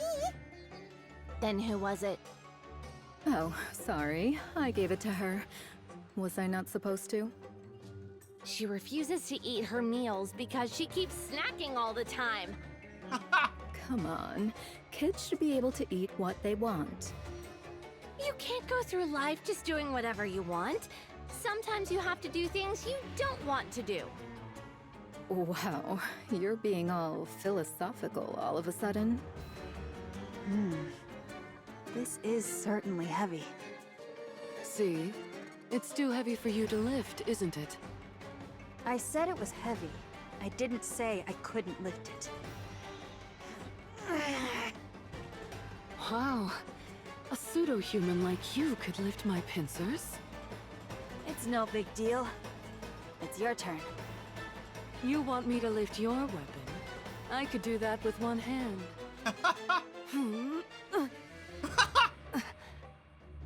What the? How do you carry all of this around? With my strength, of course.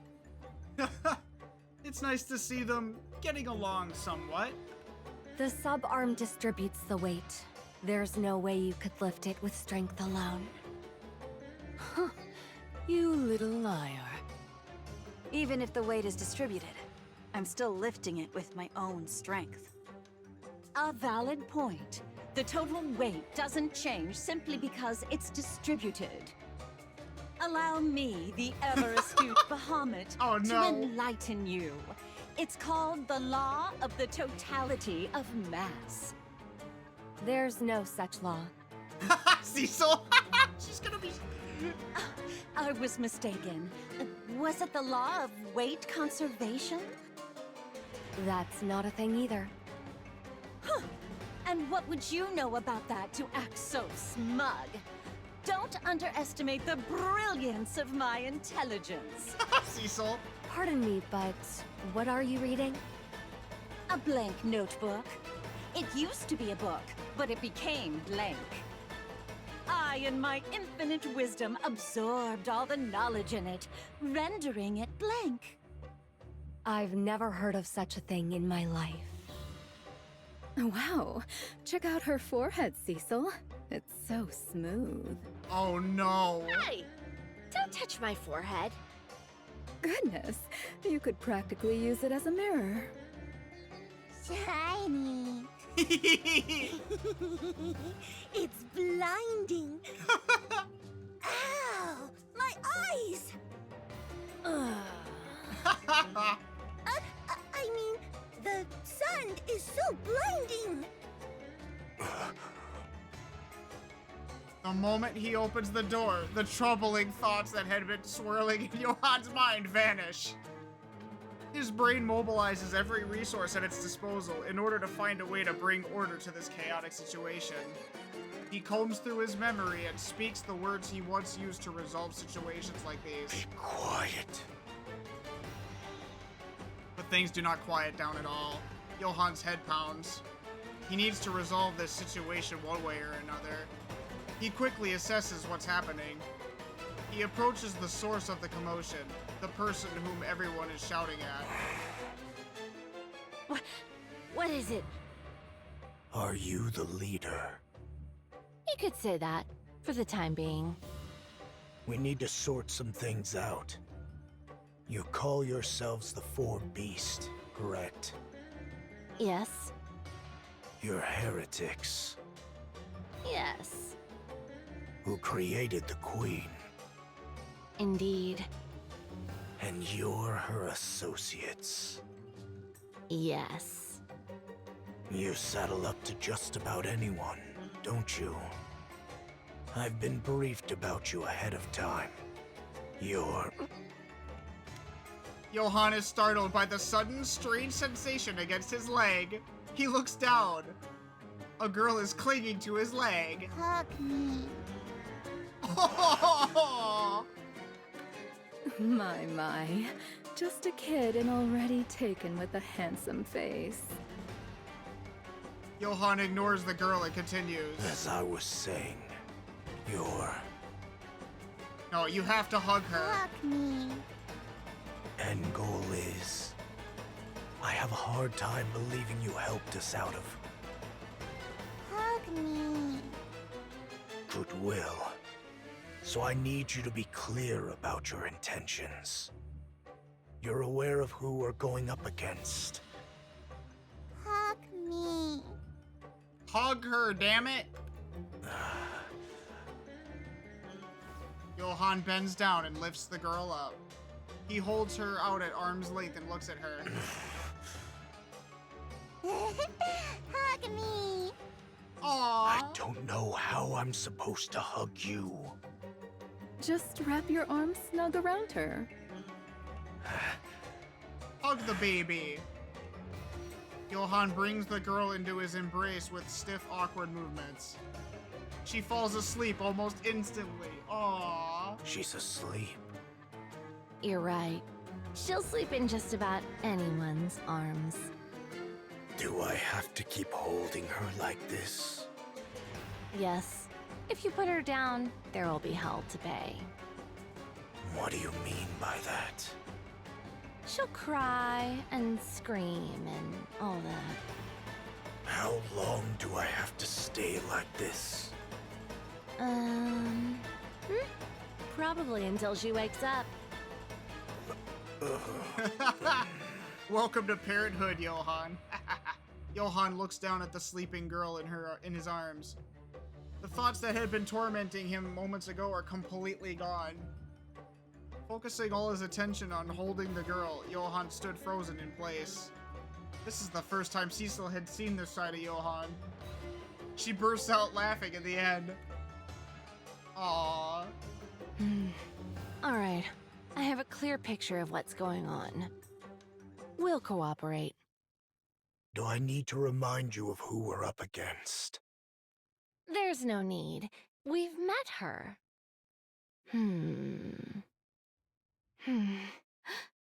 So, that was the Queen? No wonder. What would happen if we leave her alone? I have no idea at all. According to Snow White, she's establishing a new faction. Which means they intend to create a world of their own. Any notion of coexistence is just a pipe dream.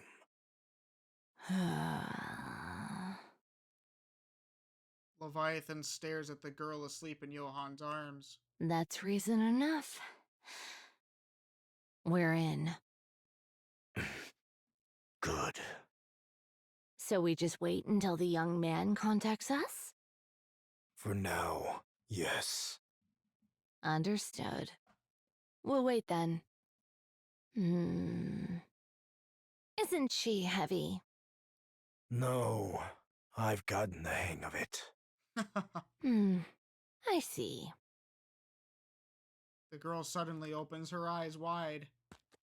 She slips out of Johann's arms and runs off. Hey! Where are you going? Honestly, I can't take my eyes off her for even a second. Leviathan chases after the girl. Johann rises and follows. Without the slightest hesitation, the girl runs through Eden. Something about her path she's taking strikes Johann as strange. The place she is heading to is clearly...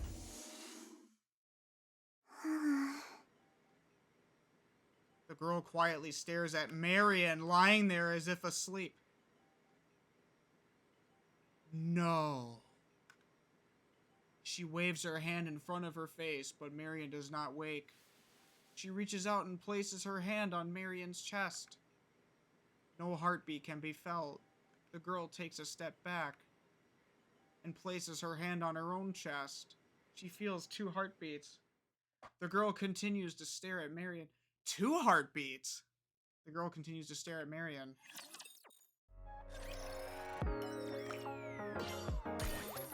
Wait, is she gonna revive Marion? No. Going back to the story. What the hell? Fuck you, Dobin. Just shoot at Dorothy? Mass-produced NIKKE's open fire on Dorothy. Dorothy effortlessly evades the fusillade, lost in thought. I suppose this must be because of the Queen. The Ark's leadership must already know that the Queen has come to the surface. Information that is highly confidential. They're attacking me on grounds that I disclosed that information and stirred up unrest amongst the public. But this is not what I had in mind. One would expect leadership would summon me for a meeting, or even an interrogation for leaking classified intel. If I intended to make my case for the necessity of the Third Surface Reclamation War. But of course, leadership couldn't possibly be swayed. But for the NIKKEs who are completely kept in the dark, and the civilians who are equally uninformed, mounting chaos within the Ark could have been more than enough to shake them to the core. I need to be the one who puts those fears to rest. It's impossible to explain everything to them, as it were, so some degree of deception is necessary. That way, it will be easier to incite them. After all, what people want are visible facts and solutions. What lies beneath never interests them. The performance I put on in the Ark until now should be sufficient to draw in both NIKKEs and the people alike. This I did not anticipate. I didn't think they would attack without warning. And in the middle of the city, no less. What's going on? Dorothy avoids every bullet as they rain down on her. Citizens flee in terror or collapse to the ground. She moves carefully so no one gets hurt. Any casualties will prove fatal to her plan. Even the slightest association to what is going on would be just as fatal. You little rat! Where are my damned reinforcements? The moment Dobin's shout fades, a swarm of mass-produced NIKKEs appear. They open fire on Dorothy. This could go on forever. Dorothy dashes forward. Weaving the hail of bullets, she charges toward the mass-produced NIKKEs spread into formation. She does not draw her gun, instead uses hand-to-hand combat. She takes them down one by one. With no knowledge of close-quarters combat, the mass-produced NIKKEs begin to fall. Dorothy keeps dropping them without pause. Damn pilgrim! Deputy Chief Dobin. Oh, so you know who I am. Information on the Ark's Commander-in-Chief and Deputy Chiefs is kept well hidden. With the exception of yours, so it left an impression. Given the low security clearance, I assume you aren't anyone of significance. Am I right? Oh, Dorothy with the low blow. Hell yeah, girl. I don't believe we've formally been introduced. Have we met before? Like hell we have. Then, do you hold some personal grudge against me? It's nothing personal. I'm acting on behalf of the Ark. What did you say? I've known about your little scheme all along. I won't let you have your revenge on the Ark. Revenge on the Ark? What on earth are you? You're part of the Goddess Squad. And you're the acting leader, Dorothy. That's right. You must want revenge, don't you? The Ark should have been yours. And yet there's no place for any of you in it. But I won't allow it. But as long as I, Deputy Chief Dobon, am here, You're so full of shit, Dobin. You won't have your revenge on the Ark. You. How do you know any of this? Seeing Dorothy's reaction, Dobin becomes certain. This is it. This is real. With this, he can make a name for himself. Yeah, okay, clown. Dobin was born in the Outer Rim. He was raised by a father who dealt with the stress of a difficult life by beating him mercilessly. To this day, he's unsure if that man was truly his father. Perhaps that was simply what he wanted to believe. One day, while living hand-to-mouth as a collector, a central government soldier showed up in Ephialtes. Everyone groveled before the soldier and obtained food and money in return. Dobin polished the soldier's shoes out of curiosity, and the soldier gave him money. It was a large sum that would take 3 months of work to earn, but turned down the money. Show me your motivation. Thank you for the follow. Welcome to the community. Hope you enjoy your stay. Instead, he smiled and claimed he was only doing this because he enjoyed it. The soldier took an interest in this young boy from the Outer Rim, one who expected no compensation. The soldier stayed in Ephialtes for a month, putting Dobin to work as his errand boy. Dobin served the soldier wholeheartedly, and on the last day, the soldier said to him, "Come to the Ark and serve me there." And so, Dobin received an identification chip from the soldier and headed for the Ark. So he basically got adopted by this soldier, is what they're saying. Not exactly as a father like Oswald did, but 1 month was all it took. The identification chip that everyone in the Outer Rim could only dream of had come to him, simply because he served an unnamed soldier for a month. It didn't take long for him to realize that everything he so desperately desired in the Outer Rim is easily obtained in the Ark. Dobin lived as a citizen of the Ark before becoming a soldier. One day, an opportunity arose for him to tour the Outer Rim, which he accepted without hesitation. He did so because he found himself missing his hometown. The moment he crossed the partition, however, Dobin was horrified. Had this place always been this filthy and dark? Someone approached him and polished his shoes. It was the man he used to call father. Oh, how the turns have tied. The man repeatedly bowed and polished Dobin's shoes, but had no idea who Dobin was. Dobin ground the man underfoot, then fled to the Outer Rim. Then fled the Outer Rim. He was ashamed that he comes from such a putrid cesspool. He despised himself for ever considering that place home, and for missing it even briefly. From that day on, Dobin became vitriolic in his disdain for the Outer Rim. The Outer Rim became like that because of the Ark, dude. He believed the Outer Rim disappeared. His shameful and disgusting past would disappear along with it. That's... bro. Like... It's because of the Ark that the Outer Rim is like that. And to be ashamed of your birth, like what happened, is shame in itself. He proposed a policy targeting the Outer Rim to the central government.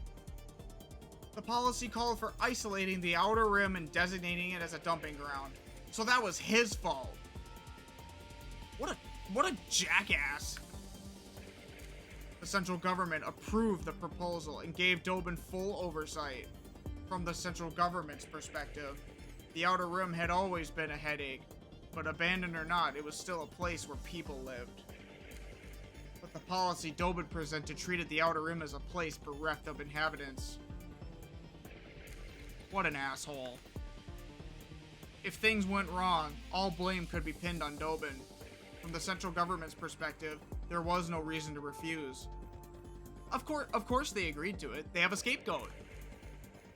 The Outer Rim began to turn into hell. Dobin soon gained recognition for his role in resolving such troublesome matter and rose to a high-ranking position. From then on, Dobin directed all troublesome and unsavory matters into the Outer Rim. The place descended further into hell. All the while, EH was trying to fix it. You piece of shit. Meanwhile, the quality of life in the Ark continued to rise. As a result of this repeated cycle, Dobin rose to the position of Deputy Chief by throwing away other people and ruining the Outer Rim. He felt on top of the world that someone like him from the Outer Rim could rise all the way to Deputy Chief. It felt like a dream. But that was where it ended. With the Ark stabilized, there was nothing left to dump in the Outer Rim. Whenever problems arose in the Ark, he engineered it to appear as the Outer Rim's handiwork, only to be repeatedly foiled by the Underworld Queen and Exotic. Damn straight! He hears whispers behind his back. He's accused of selling out his own hometown for a promotion, and now that he's without a scapegoat, he's powerless. Dobin began to grow anxious. He had a dream to make the Ark his own personal fiefdom. The thought of an Outer Rim native standing atop the Ark filled him with unbridled joy. But he had no way of getting there, save for his capacity for inhumane methods. Dobin had no real talent. His standing naturally began to erode, and nobody acknowledged his worth. Yeah, and Anderson saw right through you. He was excluded from important meetings, and he was not even assigned a NIKKE to his name. He concluded that both his position as Deputy Chief and his place as a soldier and citizen of the Ark were at risk if things continued. He needed to prove himself, but he was incompetent. That was when the pilgrim Dorothy arrived in the Ark. He found it suspicious. The timing was too conspicuous. Dobin became certain Dorothy had ulterior motives and began investigating her. When Dorothy left the Ark on an exploration mission on the Utopia, he went so far as to plant a bug on her to find out her motives. However, he learned nothing of significance, and there was no information about Dorothy anywhere in the Ark either. A NIKKE without record shouldn't exist. After exhaustive inquiries, Dobin uncovered the existence of the Forbidden Library. You don't belong there, bro. Oswald would not appreciate people like you learning of that knowledge. His position as Deputy Chief made that a possibility. Dobin set out to comb through the Forbidden Library. However, the library's doors remained closed to him. Breaking in without authorization would be a death sentence, even for a Deputy Chief. Since there was no way to access the Forbidden Library, access to the Forbidden Library would be granted to him. Dobin was left stomping his feet in frustration. After days of lurking around the Forbidden Library, he spotted a NIKKE scoping out the same area. Dobin sensed an opportunity would present itself in some form. And sure enough, something miraculous happened. There was a blackout in the Ark. Shortly after, the NIKKE who had been loitering came sprinting out with a book in hand. Dobin shot... No! Irie! Oh, poor girl. Dobin shot the NIKKE in the head, stole the book from her, and fled. After reading everything written in that book, Dobin let out a shout of triumph. All records from the Forbidden Library carry inherent credibility, so the contents of the book could be trusted. He became certain of Dorothy's intention. You rat son of a bitch! He was convinced if he killed Dorothy before she brought ruin to the Ark, his standing would solidify for good, eliminating the instigator intent on destroying the Ark right before any damage occurred. Just imagining himself as the hero who averted the crisis and saved the Ark filled him joy. Dobin, guardian of the Ark. While he yet stood, peace would reign in the Ark forever. Answer me. How misguided. How do you know any of this? Everybody in the Ark knows it. Why would you think I wouldn't know? And I know your motives, too. Goddess Squad. The goddess of victory. Humanity's hope. To think that you, one of those legendary NIKKEs, could have fallen this far. Pathetic. We will never hand the Ark over. I see. So you knew everything. So, what exactly do you plan to do about it? Isn't it obvious? I eliminate the outsider who is trying to throw the Ark into chaos. You wish. Just one question. Why did you abandon us? What are you talking about? You're the ones who abandoned the Ark. What did you say? The Goddess Squad demanded far too much. Oswald said that to protect you, but I know they don't know that. You wanted half of the Ark and the seat of supreme authority. Free control over military forces and unlimited access to resources. You didn't care what happened to the citizens. All you did was constantly demand things to serve your own interests.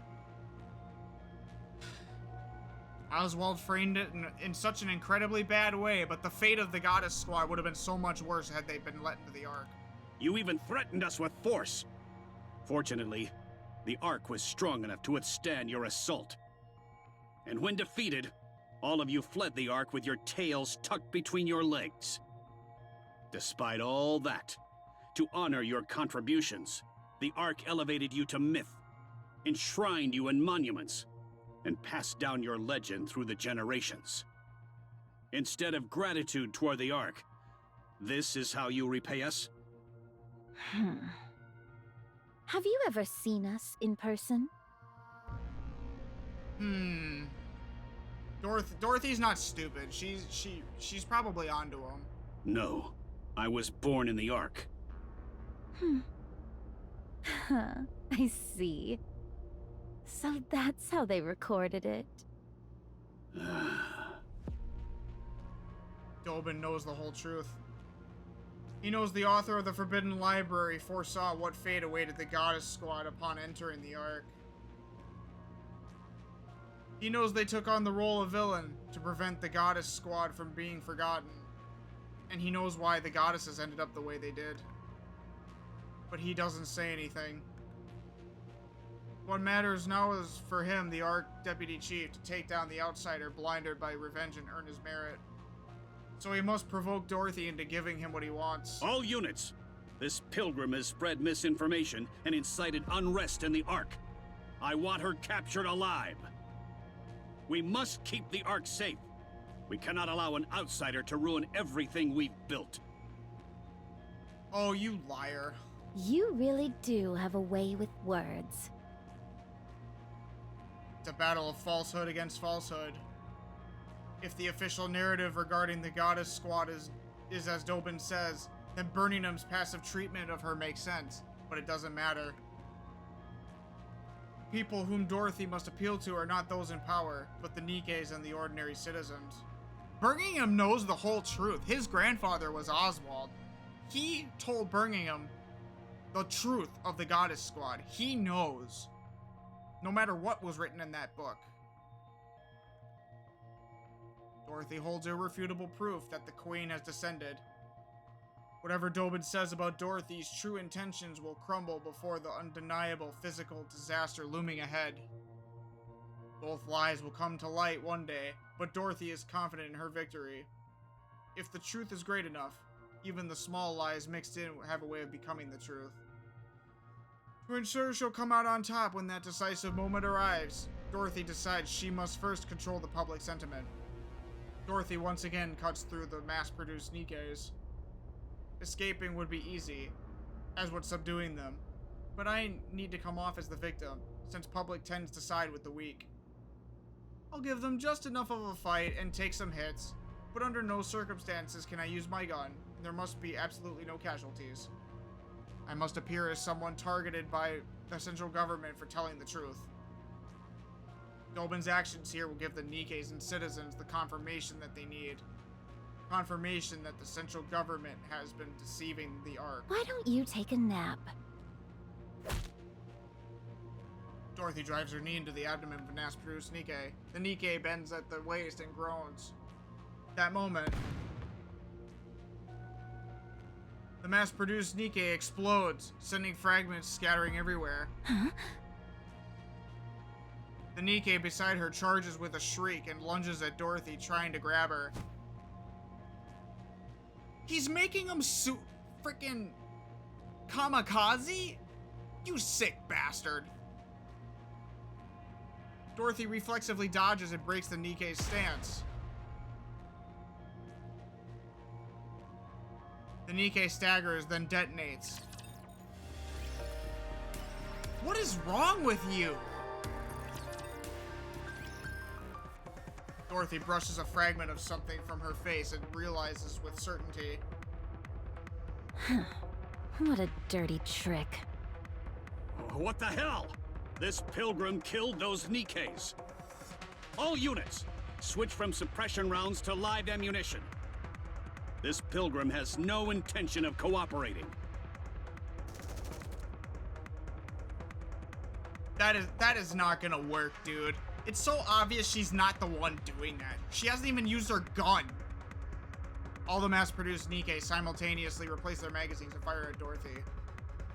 But the bullets are the same as they were before. Everything was just for show. While dodging the bullets, Dorothy glares at Dobin. You conniving pilgrim! You're bent on throwing the Ark into chaos, aren't you? But as long as I, Deputy Chief Dobin, still stand, you won't succeed. His stentorian shouts are clearly meant to be heard by everyone. Dorothy feels a rage boiling from within. Do you have a death wish? You'd even lay hands on a human? No matter how intensely you despise the Ark, isn't this going too far? Looking at the loathsome man before her spouting drivel, she considers perhaps breaking one of his legs wouldn't be so bad. She could stage it as an accident, make it look like he fell on his own. A mechanical sound echoes from above. Dorothy looks up. Rappy and I land together aboard 7 Dwarves 0. We assess the situation. Fragments of fallen Nikke lie scattered across the ground. Dorothy. It wasn't me. I know. I'm asking what happened. Dorothy looks at Dobin. Were you the one who talked? Huh? About what? About me. To that human. Of course not. Why would I go around talking about that carelessly? Ah, the counters. The Ark's beacon of hope. You've arrived just in time. Pilgrim, it's over. Give up now. Have you come to stop me? Yes. I see. In the end, you're all the same. It seems like your patience is wearing thin. Considering how much Dobin is provoking you, perhaps you were considering breaking his leg and staging it as an accident? Ha! Huh? I don't know how things got to this point, but I think we should talk things over first. That is what I intended. But the other side does not seem so amenable to the idea. What? Hey, you! Aren't you here to back us up?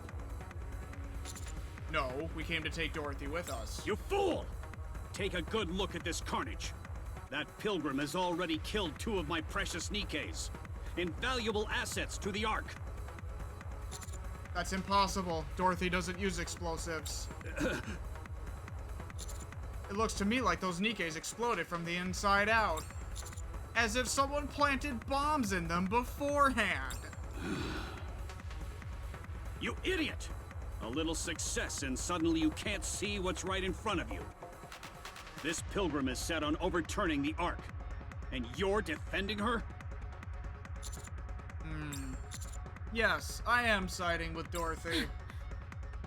You traitor! You have no idea what she's really capable of. I would say I know her better than you do, Deputy Chief. Filthy traitors! A lot of you! I'll see you all court-martialed and hanged! You say I don't know her true colors? It's you who doesn't! I'll show you what kind of creature that pilgrim really is! Come out! At Dobin's gesture, the formation parts. Numerous mass-produced Nikke step forward. Oh no. What is wrong with you? They are all Product 23 Nikkes. All of them remove their visors to reveal familiar necklaces around their necks. No way. Low blow. Memories from aboard the Utopia come rushing back to me. The image that held Dorothy captivated, a name of surfaces. Pina. No, something is different. The mass-produced NIKKEs who have stepped forward each wear anxious expressions. They glance around nervously, their gazes wavering. They're all individual NIKKEs. They cautiously turn their eyes toward Dorothy. Up until now, I've never seen Dorothy wear that expression. Seeing Dorothy's face, Dobin celebrates inwardly. The name he heard spoken through the wiretap while Dorothy was aboard the Utopia, Pina. The same one confirmed in the book from the Forbidden Library. Pina, you low-blow son of a bitch. Whoever this Pina is, she's clearly someone important to Dorothy. So he dug through old records to learn everything he could about Pina. Fortunately, the book from the Forbidden Library even detailed her final demise. From there, he mobilized as many Product 23 models as possible. He prepared and equipped them with the same necklace seen in the photo. Now he'll send them hurtling toward Dorothy, then kill them all. You sack of shit! If Dorothy becomes angry, good. If she loses reason, even better. If she comes charging at him to kill him, it'll be perfect. In that moment, she'll become the Ark's public enemy #1. The NIKKEs at his side are equipped with energy shields rated against optical weapons. Dorothy uses optical weapons, favoring precision low-output shots over high-output ones. The shield should hold out against her shots well enough.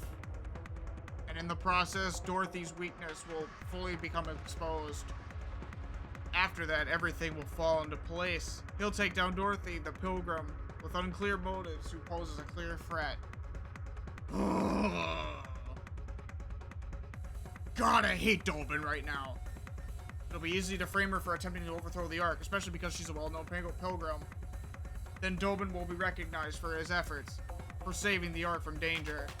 He recalls Dorothy's reaction earlier. Drunk on the feeling of victory, Dobin smiles for the first time in a while. It will not go according to plan. I don't fully understand the relationship between Pina and Dorothy. Even so, one thing is certain. Pina is more precious to Dorothy than anyone else. And the image of that very person is standing before her now. This is an act of desecration. A vile one at that. It is trampling with muddy feet into the sacred space of a stranger's cherished memories. Go. A mass-produced NIKKE resembling Pina hesitates, then runs forward. She spreads her arms toward Dorothy and forces a smile. Dorothy stands frozen, staring blankly at the sight before her. The NIKKE approaches. Dorothy. And she explodes. You god-awful person! Rappy! Rappy! Roger. Putting a bullet in that bastard's head now. Subdue Dorothy. Dorothy draws her gun. She aims it directly at Dobin. Rappy rushes in and grabs Dorothy's gun. Let go. Wait! Fall back! Roger. Let go, I said. 7 Dwarf Zero activates and Rappy withdraws from the area with Dorothy in tow. I glare at Dobin. You fool! What do you think you're doing? Traitorous scum! How dare you protect the Ark's enemy? You don't expect your death to be clean. What? I run in the direction Rappy and Dorothy flew off of toward.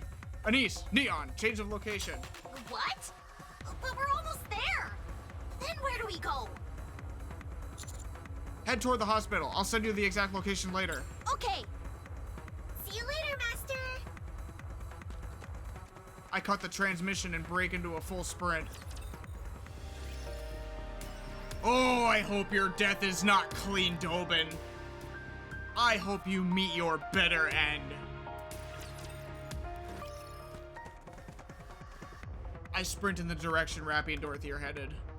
The only problem is, I don't know the exact location either. There. Crash. Rappy tumbles across the ground. From a distance, I catch sight of Dorothy pulling away. Commander! Rappy, are you okay? Take cover! Dorothy fires wildly. I quickly hurl myself to the side. The optical rounds scrape across the ground. She fired her gun? She's lost her mind. Dorothy approaches rapidly in low flight. Rappy unleashes a volley at her, but she rolls clear of every shot. In the same motion, Dorothy fires back with optical rounds. Wait! If I get shot, I'll die! The same goes for me. Rappy and I roll out of the way as heat grazes our bodies. Dorothy walks slowly toward us. Do you intend to keep going? I prefer not to. But if I stop, you'll go back and kill Dobin. That's right. There's no reason to let him live. Stop this. You said you would take over the Ark. If you do this, all of your plans will fall apart. Everything you have prepared till now will become meaningless. Everything I've prepared, it has already been ruined. Nothing is left. Dorothy, why are you doing this? I have nothing left now. The place we thought was paradise refused to let us in. And the new paradise we built cast us out. Eden was your fault, Dorothy. You got yourself kicked out. That's right. I have given up all hope. But you shouldn't give up hope. Because there's nothing else I can do. After inciting the humans and NIKKEs of the Ark to leave with me, I wanted to create another paradise. That trivial thing. That was the only form of revenge I had left. That was the only thing left I could take from the Ark. We could really use Anderson right now. I've tried to endure all this time because it was all I had left.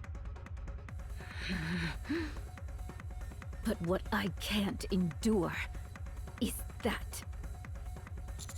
Dorothy, come with us. Let's defeat the Queen together. You're asking me to join forces with the Ark?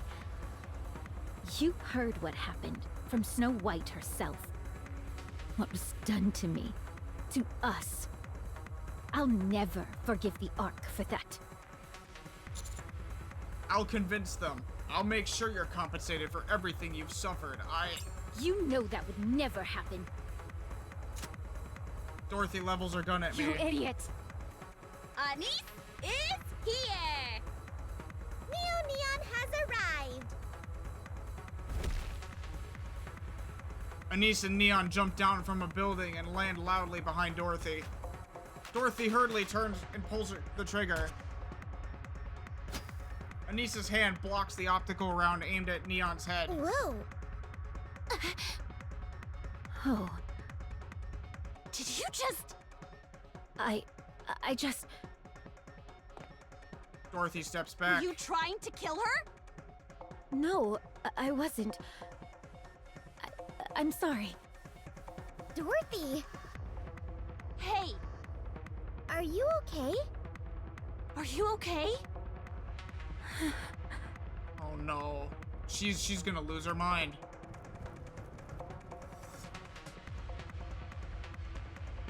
Numerous footsteps send tremors through the ground.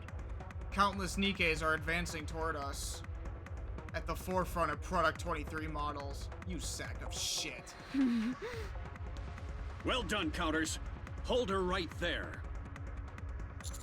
Stop!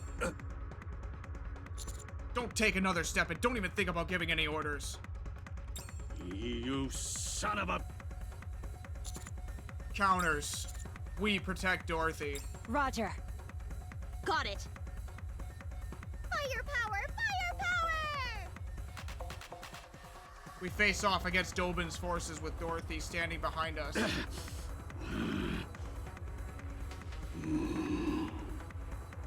Go! The mass-produced Nikke's leading the formation exchange nervous glances. Go, damn you! I said go! Go and fight! The leading Product 23 models charge forward. With frightened expressions, they rush toward us. Fury fills Dorothy's eyes. Rappy quickly grabs both of Dorothy's hands. Anissa Neon follows suit, grabbing Dorothy's shoulders. Why is she so strong? Don't worry, there's 3 of us. Let me go. I'm going to dispose of that trash. I know he's a piece of garbage, but you have to hold back. Hold back? You want me to hold back? Imagine if those Nikke's looked like Red Hood. Could you really hold back? That piece of filth! How dare he use Pina! My most precious wings! He's desecrating her memory! He doesn't know the first thing about what happened, but he dares trample on my memories to provoke me?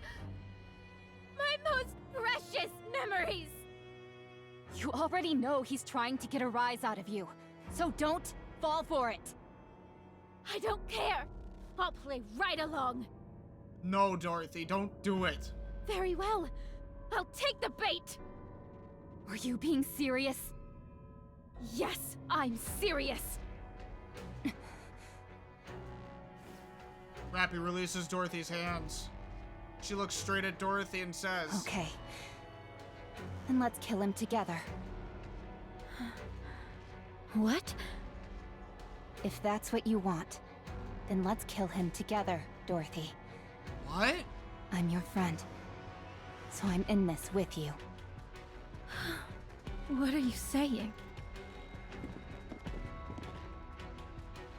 The ground shakes from the thunderous footsteps. In an instant, countless Nikke surround us. Deputy Chief Birmingham arrives with reinforcements in tow. Birmingham? Everyone, stop. Dorothy, drop your weapon. Birmingham! I said drop your weapon, Dorothy. Now, drop it. Why should I? Perfect. Exactly what I hoped for. A large audience. Dobin fiddles with something. I get a bad feeling in a pit of my stomach. As if responding to that foreboding, the Nikke resembling Pina react all at once. They tremble as if agonizing pain. Moments later, all the mass-produced Nikkes have red eyes. What the fuck? Dorothy. Dorothy. You absolute vile piece of trash! Dorothy. Dorothy. Dorothy. Dorothy.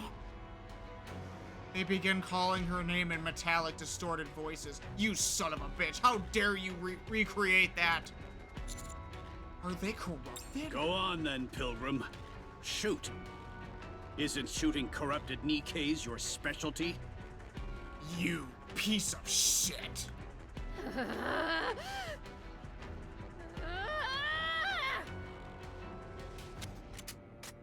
Dorothy shakes everyone off and raises her gun. No, Dorothy! Yes! Shoot! Shoot and reveal your true nature. Several mass-produced Nikkes shield Dobin. Dobin laughs. It worked. She took the bait. Dorothy's gun trembles. She glares at Dobin, her face filled with rage. Then... No. A hole opens in Dobin's head. Dorothy, no. Fuck. Oh, Dorothy. He deserved to die, but still. It ruins everything you started. Dobin collapses to the ground. Red spills from his head and stains the ground. His body lies motionless. He dies instantly. Damn it. Chaos erupts. Nikkes and citizens alike scream.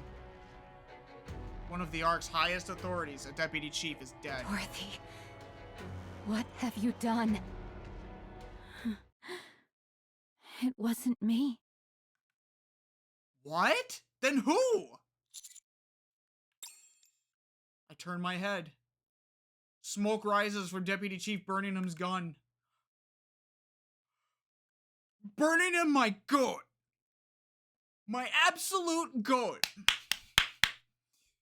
Holy shit. He saved Dorothy by doing that. Oh my god. I will do whatever I have to save your ass in court for this shit. Burningham, my goat. You take after your grandfather, my guy. Deputy Chief. Enoch. The verdict. I will deliver my judgment. The mobilization of private forces within the Ark without majority consent of Ark leadership.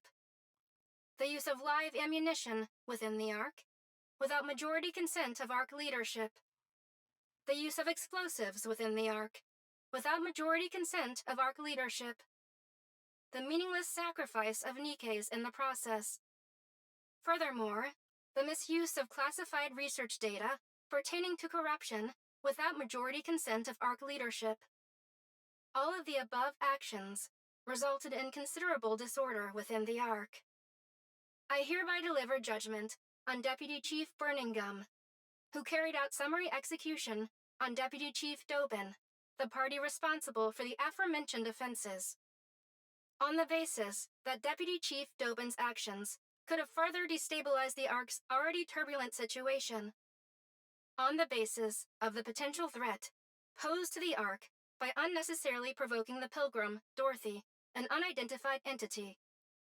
Furthermore, on the basis that Deputy Chief Dobin held no meaningful influence over the Ark's current operations. I hereby rule Deputy Chief Burningham's summary execution of Dobin a justified act. Yeah! Thank God! Absolutely deserved. Fuck you, Dobin. Your death was deserved, and Burningham did justice. And he got away scot-free, my goat. Oswald would be so proud of you, my guy. Absolutely. Please note that this ruling factored in the special circumstances of the situation being treated as wartime. Good. That's a relief. You know, at first I thought ill of Burningham because he seemed sus for going after Marion. Like, I genuinely disliked the guy. But then he turned around, being Oswald's grandchild, adopted, but still, carrying out his legacy, being a fucking goat. Dude, he has quickly risen in the rankings for one of my favorite NPCs.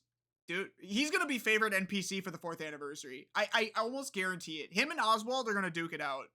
Oswald will probably take the win, but Burningham, you know what? For that, you get my vote. Thanks, dude. You a G. Burningham, who is drenched in sweat, looks at Dorothy. Dorothy stares back with a shocked expression. A real relief. Burningham surveys the NIKKEs filling the streets, and the citizens watching everything unfold from a distance. He then whispers to me, Help me put the NIKKEs and the citizens at ease. What? Why don't you do it yourself? I'm not good with crowded places. Okay, I get it. Very well. A private call comes through from Enoch. I will dispatch personnel to retrieve the body of the former Deputy Chief Dobin. Additionally, I will request that Elysion treat the NIKKEs afflicted with corruption. They should be treatable with the Vaup we have secured. So you knew about this? Yes, but I am the only one who does, so there is no need for concern. Good. I'll leave it in your hands. Very well. I look around. I see the trembling eyes of the countless NIKKEs and citizens. At the end of their gazes, Dorothy stands. I take a deep breath and point at Dorothy. This is Dorothy, the second leader of the Goddess Squad. The Goddess Squad is not legend. They existed, and their leader stands before you now. What on earth are you saying? Dorothy is innocent. I can vouch for her. You all know what Dorothy has done for the Ark in its time of need. I will personally guarantee Dorothy's safety. As the commander of the Counters, the commando unit. Former Deputy Chief Dobin. He attempted to frame and execute Dorothy. His motives are currently under investigation. His actions were no different from the acts of terrorism, including the discharge of firearms and planting of bombs inside NIKKEs to use them as weapons. He was executed by Deputy Chief Birmingham. Should I say more? Do I need to address what Dorothy or even what Dobin said? As I mull these things over, my eyes meet Birmingham's. He subtly shakes his head. This is all I can share at the moment. Further details will be provided in a statement from the central government. From here on, please follow any directives issued by the central government. Thank you. The commotion begins to settle. Dorothy. Who gave you the right to talk about me like that? I'll convince them. What? I'll convince them so you can be compensated for everything you've been through. Just trust me. Handcuffs are placed on Dorothy's wrists. Wait. This is just for show. She did discharge a firearm in city limits after all. Besides, do you really think this metal scrap can actually restrain her? Of course not. For now, we'll hold her at the rehabilitation center for NIKKEs. We can talk there. Very well. Oh, and by the way... Yes. Well done. In times of chaos like this, it's more helpful to convey just the immediate situation than go into detail. It also buys us time on our end, which is even better. You're still a little rough around the edges when it comes to knowing when to cut things off, but you'll improve. Anyway, go inside and rest. We'll talk again soon. Huh. Thanks, Birmingham. You a real G, absolutely. Understood. Thank you. Dorothy. Yes? Behave yourself, and don't cause any trouble at the rehabilitation center. I'll hook you up with some outside food. Any magazines you want, just say the word. You three are absurd. Yes. Yes, they are. Time to go to the rehab center. Dude. Birmingham's the fucking goat, man. Kapow!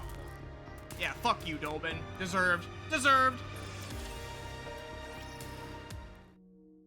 Dorothy and Birmingham stare at each other. After more than 10 minutes, Dorothy begins to grow restless. Just as she is about to speak, Birmingham opens his mouth. You were too hasty. Inciting NIKKEs and citizens to rise up toward a third surface reclamation war. Did you really think that would work? All of you were dragging your feet. It was frustrating. So the Queen really has descended? Yes, she has. Then the destruction of Eden must be true as well. And you really are Dorothy of the Goddess Squad. Yes, Birmingham. That is indeed Dorothy. Yes. Right. I've known that all along. What? I knew you were Dorothy of the Goddesses from the moment we first met.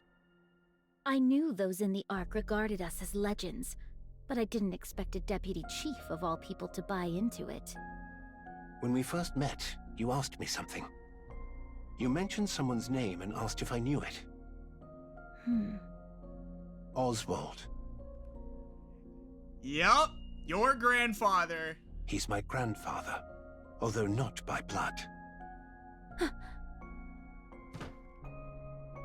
It all comes together. Broken chains become mended. Dorothy springs to her feet. You! Please sit. Causing a scene won't help anything.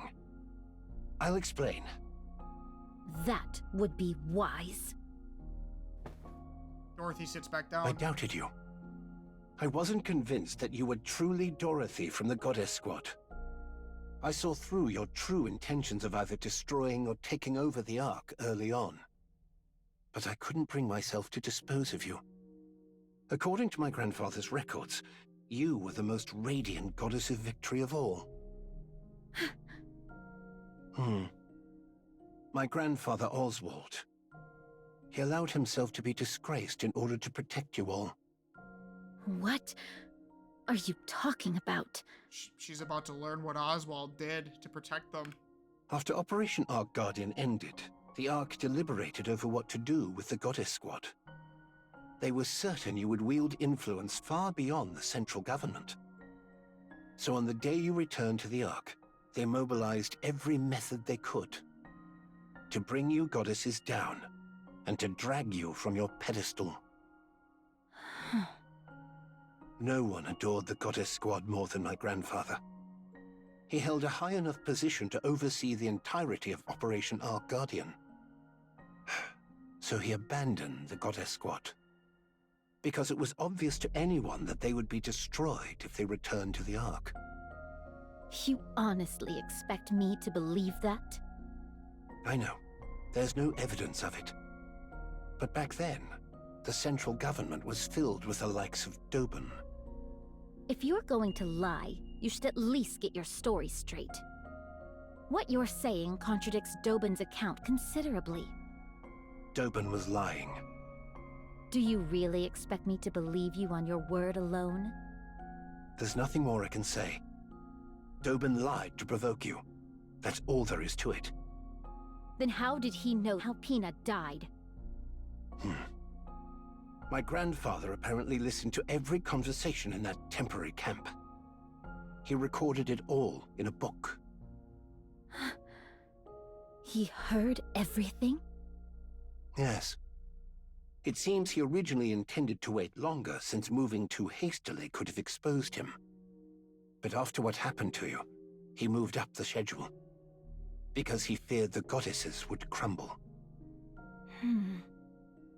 Why didn't anyone say anything?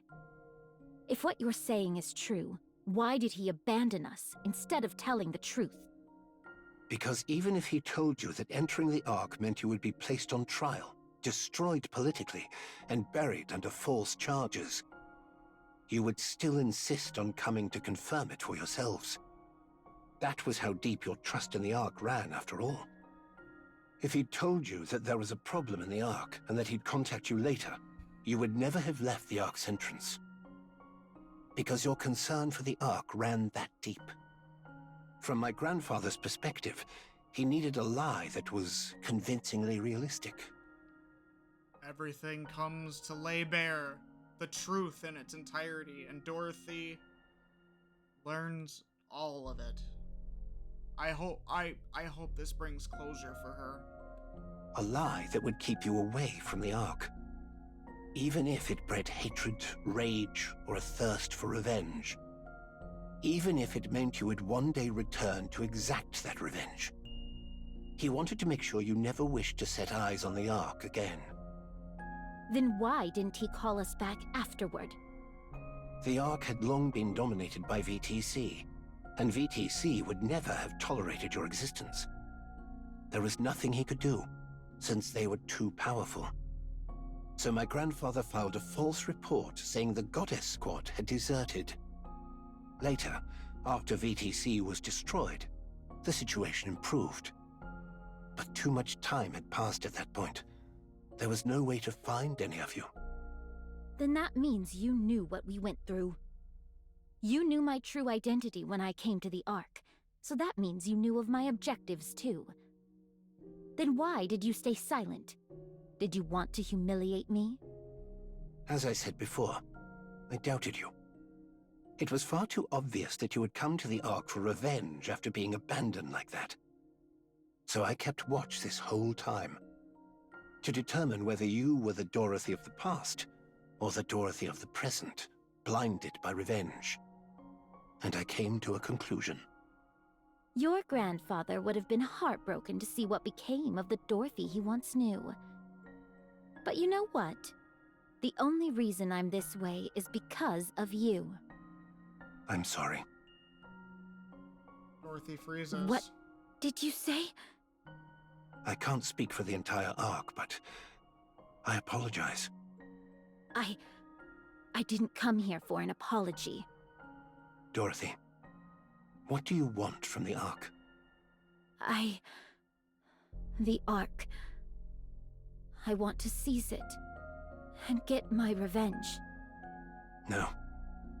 You cannot. As I said, I reached a conclusion after observing you. And my conclusion is this. You won't act against the Ark. I could reduce the Ark to ruins right now if I wanted to. Perhaps. But you won't. You had the power, the ability, the charisma, and yet you didn't. You deliberately took the long way around. You saved the Ark from the brink of ruin multiple times. You were happy when NIKKE's and people thanked you. As you said, you could have had your revenge at any moment you wanted, but you didn't act on it. Watching you fail to fire a single shot at Doban was what convinced me. You can't do it. Because you are a goddess. The goddess of victory. That's why you cannot do harm to the Ark. It's pitiful in a way.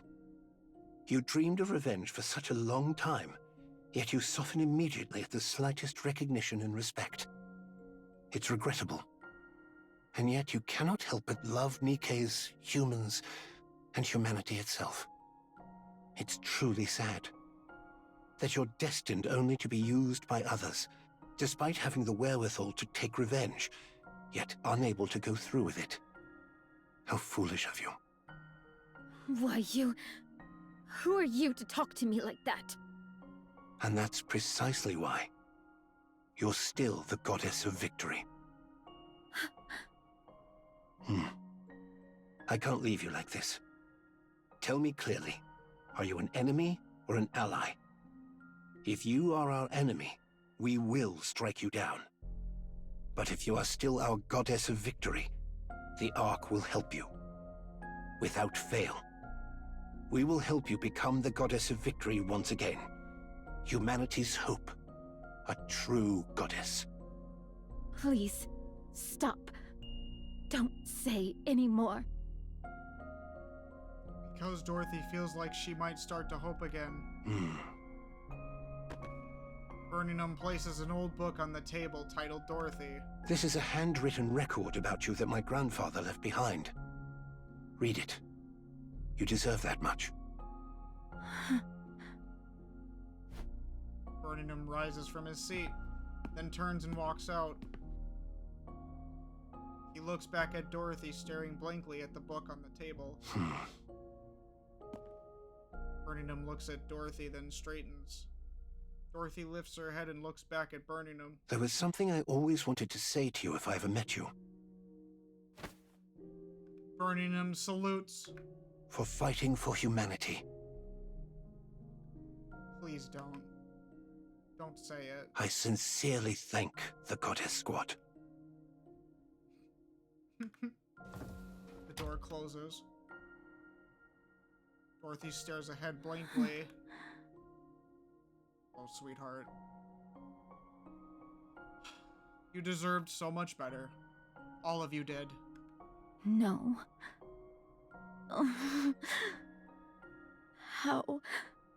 How could I have been so foolish?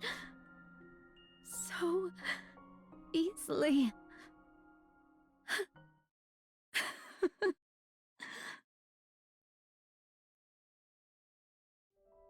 That evening, Dorothy reads the book Birmingham gave her.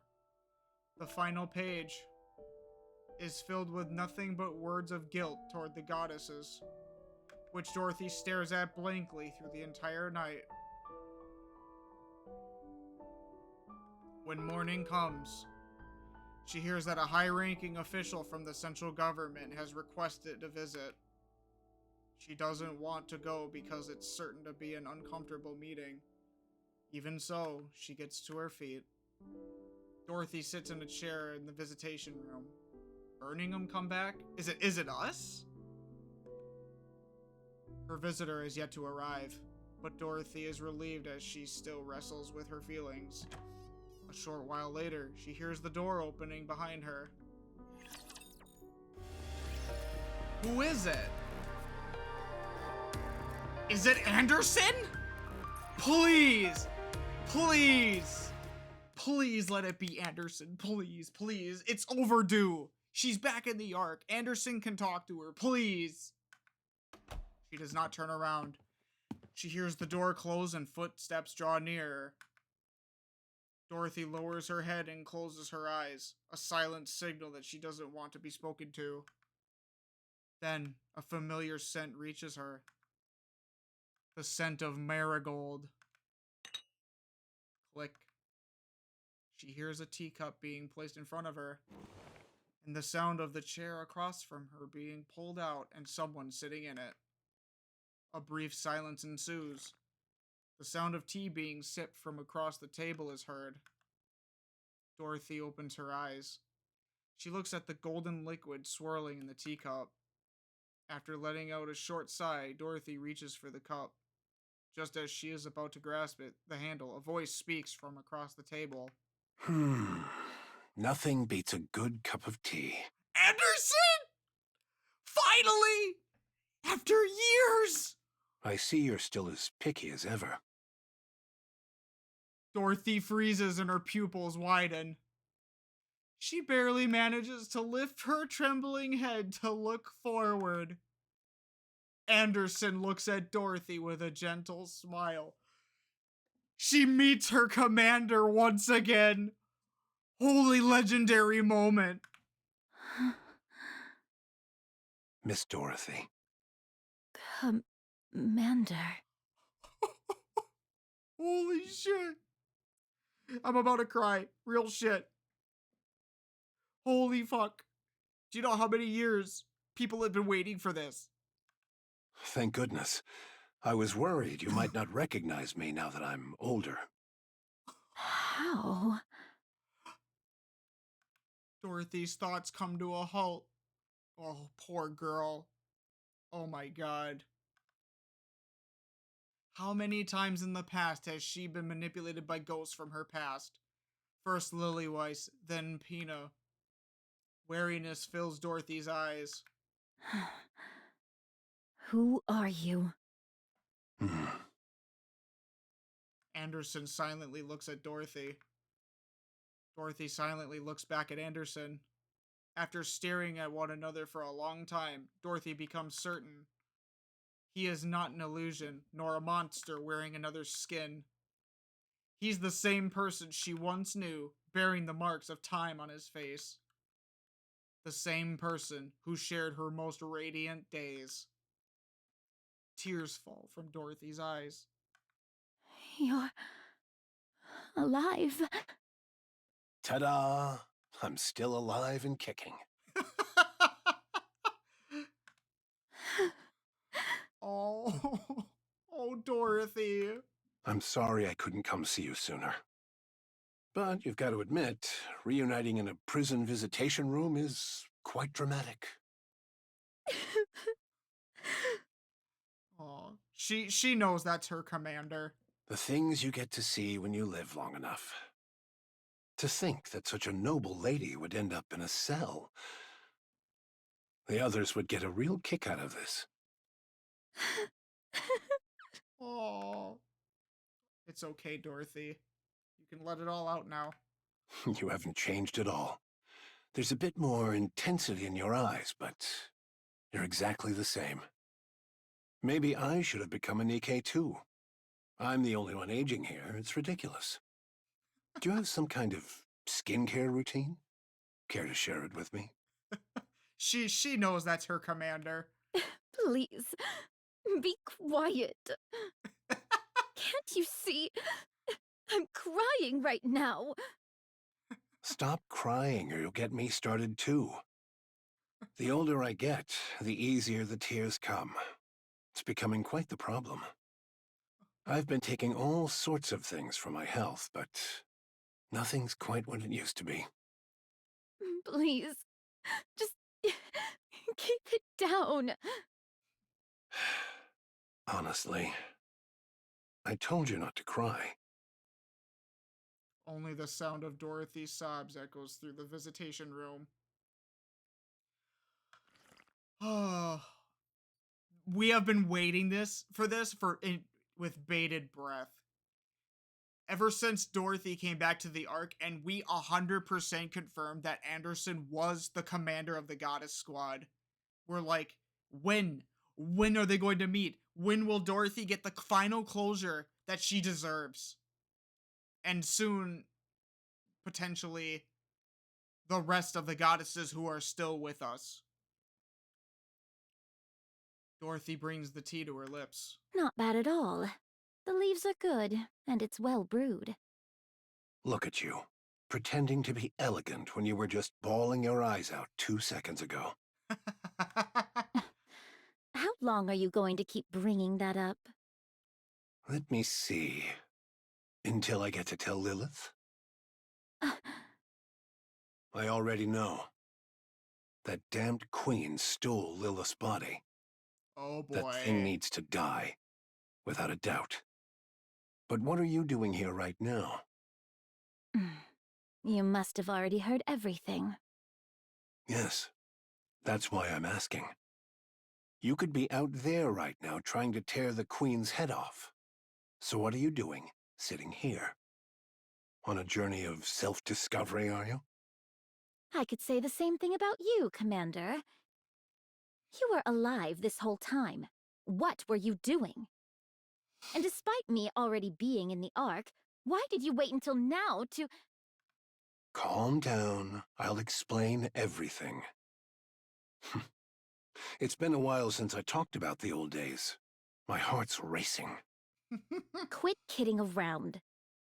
First of all, during Operation Ark Guardian, I was on the brink of death when Lilith forcibly sent me into the Ark. I've always felt terrible about leaving without saying goodbye. I'm sorry. I arrived at the Ark and I received treatment, somehow managing to cling on to life. By the time I woke up, decades had passed. He was asleep for decades in a comatose state? Holy shit! That must be VTC stuff. It's gotta be VTC stuff. But, you know, he survived. Those VTC bastards had forcibly induced me into a coma for all those years. As I stated, yes, I figured as much. Good grief. I'm sure that technology was never designed to be used as such. So, VTC did that to keep you in check? Yes. You heard that from Burning Gum? No, I read it in the book. Ah, that book. It's quite well written, though it skims through my exploits a bit too much for my liking. But it was a fine book.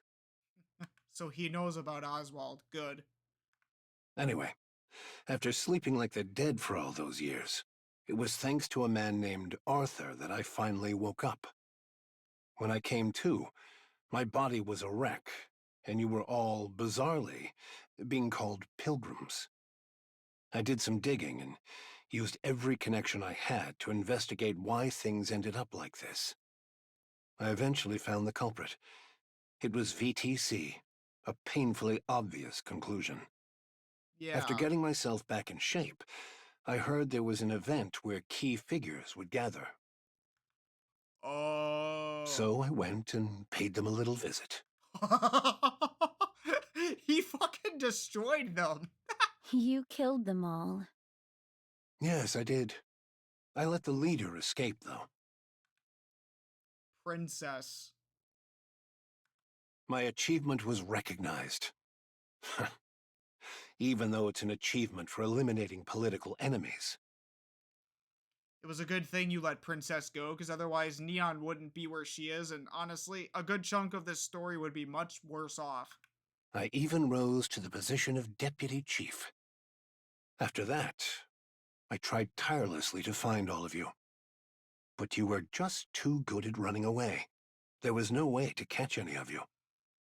And though your personalities had changed somewhat, you were still out there fighting for humanity.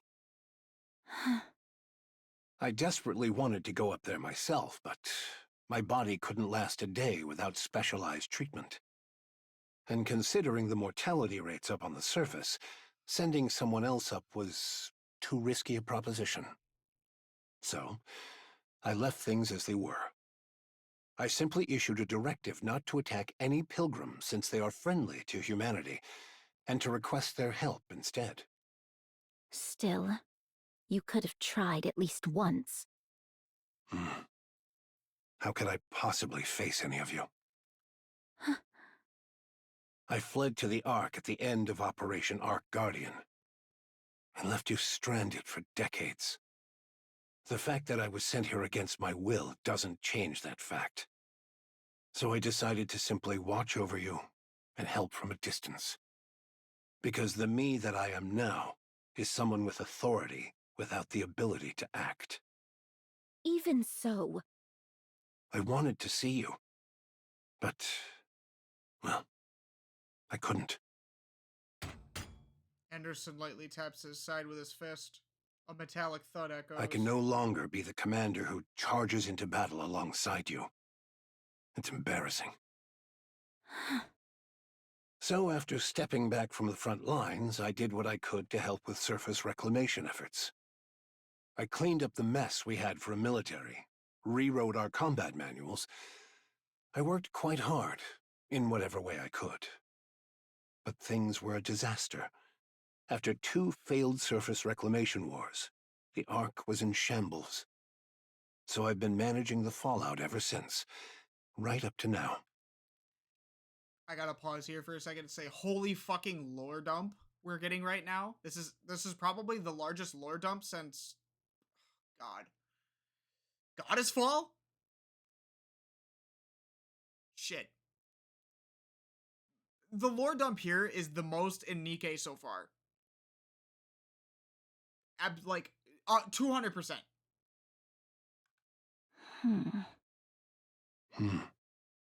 Well then, I suppose that covers my sob story. You're wondering why I never came to see you after you got to the Ark, aren't you? After all, you made such a flashy entrance, appearing like an angel from above. There's no way I wouldn't have known. Yes. Let's hear it. I knew everything about your situation.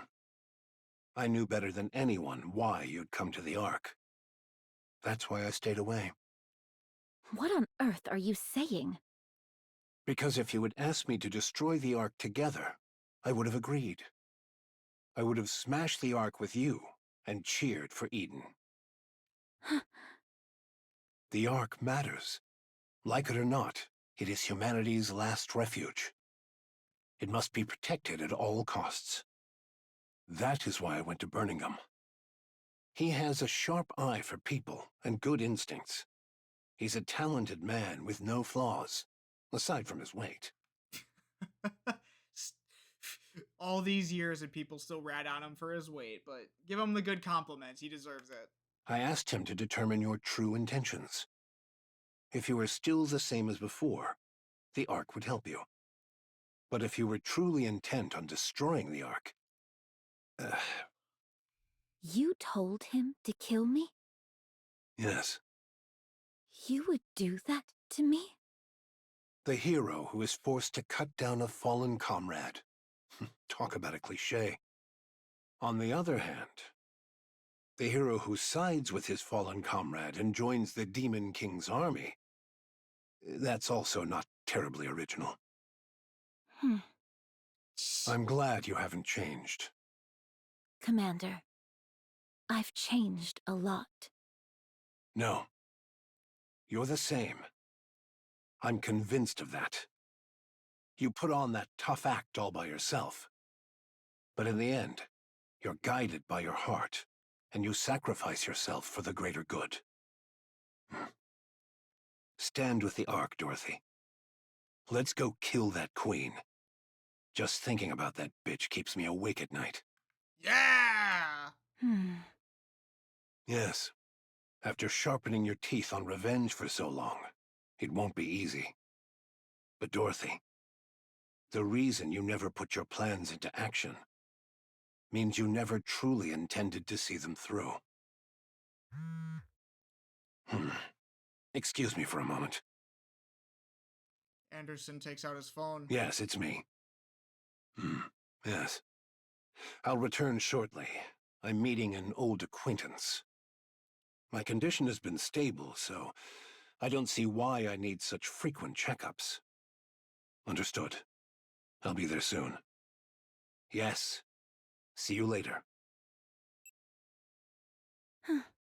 Your way of speaking has changed a lot. I'm a deputy chief, after all. I have to act a little dignified. But I'm the same man I was before. My body may be broken down and aging, but my heart is unchanged. What about you? I have to go, but I'll be back. Listen to the guard and don't try to escape.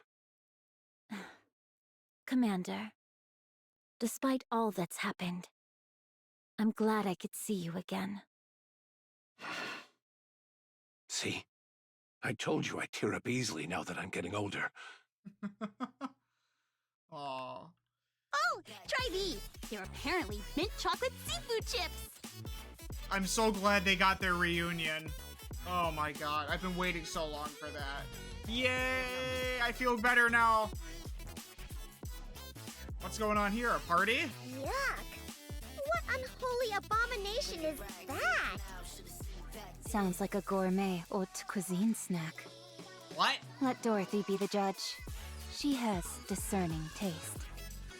I'm not eating that. Wow, this fried ramen is really good. It's salty, spicy, it just hits the spot. It's good. I think it tanked because of its name. Change that, and it would be a hit. Look at Neon. Why did you buy so many dumplings?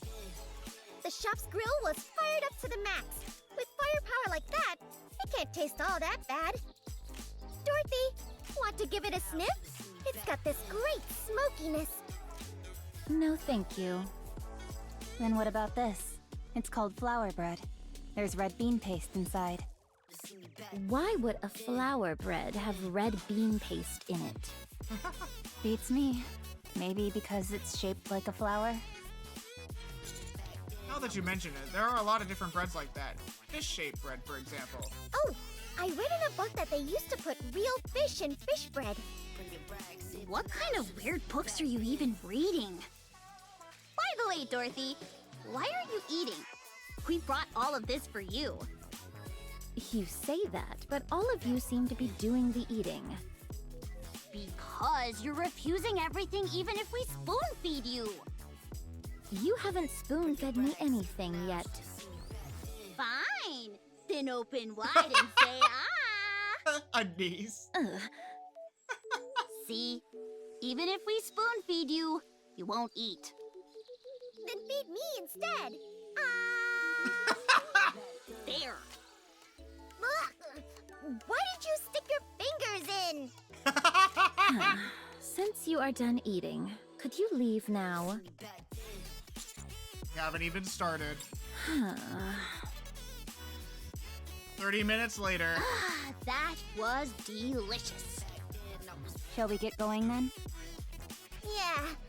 Let's grab some coffee on the way. I feel like I'm gonna burst.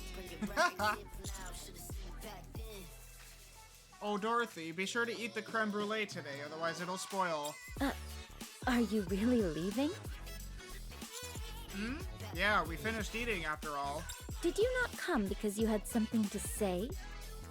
The truth is, we are here because a niece wanted to see you in a prison uniform. Hey! You said you wanted to see it too! But how are your clothes so clean after all this time in here? Do you sleep standing up? All right. Please leave. Do you have any letters you want delivered? People in prison tend to write a lot of letters to the outside. right! Rappy is an ex-convict, so she knows all about this stuff. If there's anything you don't know, ask her. That's true. She used to get thrown in the slammer quite a bit. I made a brief mistake during my turbulent youth. Then, if you and Dorothy ended up in the same squad, does that make it a criminal squad? Oh my god! Isn't that the story with everyone in real kindness? Please get out. Aw, Dorothy. You don't enjoy her comforting? Holy fuck, this chapter's long. Lord drop Kazoo. In the central government's main conference room. All right, let's go over the situation. The most pressing issue is the Ark's power source. It's only operating at 20% of its former output, and that number continues to decrease. Second is the matter of Dorothy's sentencing. The incident was severe enough to cause casualties. On top of that, it really rattled the public. Speaking of, we've got an open deputy chief position now. Anyone have any candidates in mind? Oh, dude. There's no way this ends with us being deputy chief, right? Like, come on. I do. It's still a little early to say, though. Very well. And third, a gunfight in the middle of the city following the incident with Sixo. All sorts of rumors are spreading. Public confidence has taken a serious hit. We need to gradually resolve this, but we're out of ideas at the moment. The Ark's power source is the most critical issue. The Ark's infrastructure will gradually become paralyzed. No viable alternative has been identified as of yet. Can't we just go to the surface and bring back a truckload of supplies? Supplies near the Ark have been completely depleted. We'd need to venture much farther, and the risk and time required increase sharply the farther we go. There's no chance that the entire story of NIKKE for the remainder is under the 6-month period in-game, right? Like, I'm just saying. Also, it's not just a matter of supplies. Even if supplies come in, we lack the power to process them. Le public sentiment, c'est much more sérieux. Mysterious groups are forming in large numbers. We do not know when, or where, or what kind of problem will arise. The conference chamber falls silent. We would like to hear your thoughts. I believe you would have an appropriate solution. After all, you are the commander of the commando unit. Yeah, sure. Place it on me. Main character syndrome. Yeah. Everyone looks at me. Bearing the weight of expectations, I open my mouth to speak. I propose the third surface reclamation war. Silence falls over the chambers once more. I press on. The Ark's power source is effectively beyond saving, which means we would have no choice but to abandon the Ark. The surface has more natural resources in abundance, such as sunlight and water. In contrast, the Ark consumes vast amounts of energy just to sustain light and water sources. Yes, our infrastructure will falter at first, but we can't just sit back and wait for death. Everyone in the conference room listens quietly. I propose the third surface reclamation war with Dorothy leading the charge. We legitimize everything Dorothy said. We announce that all of this happened because the Queen descended to the surface.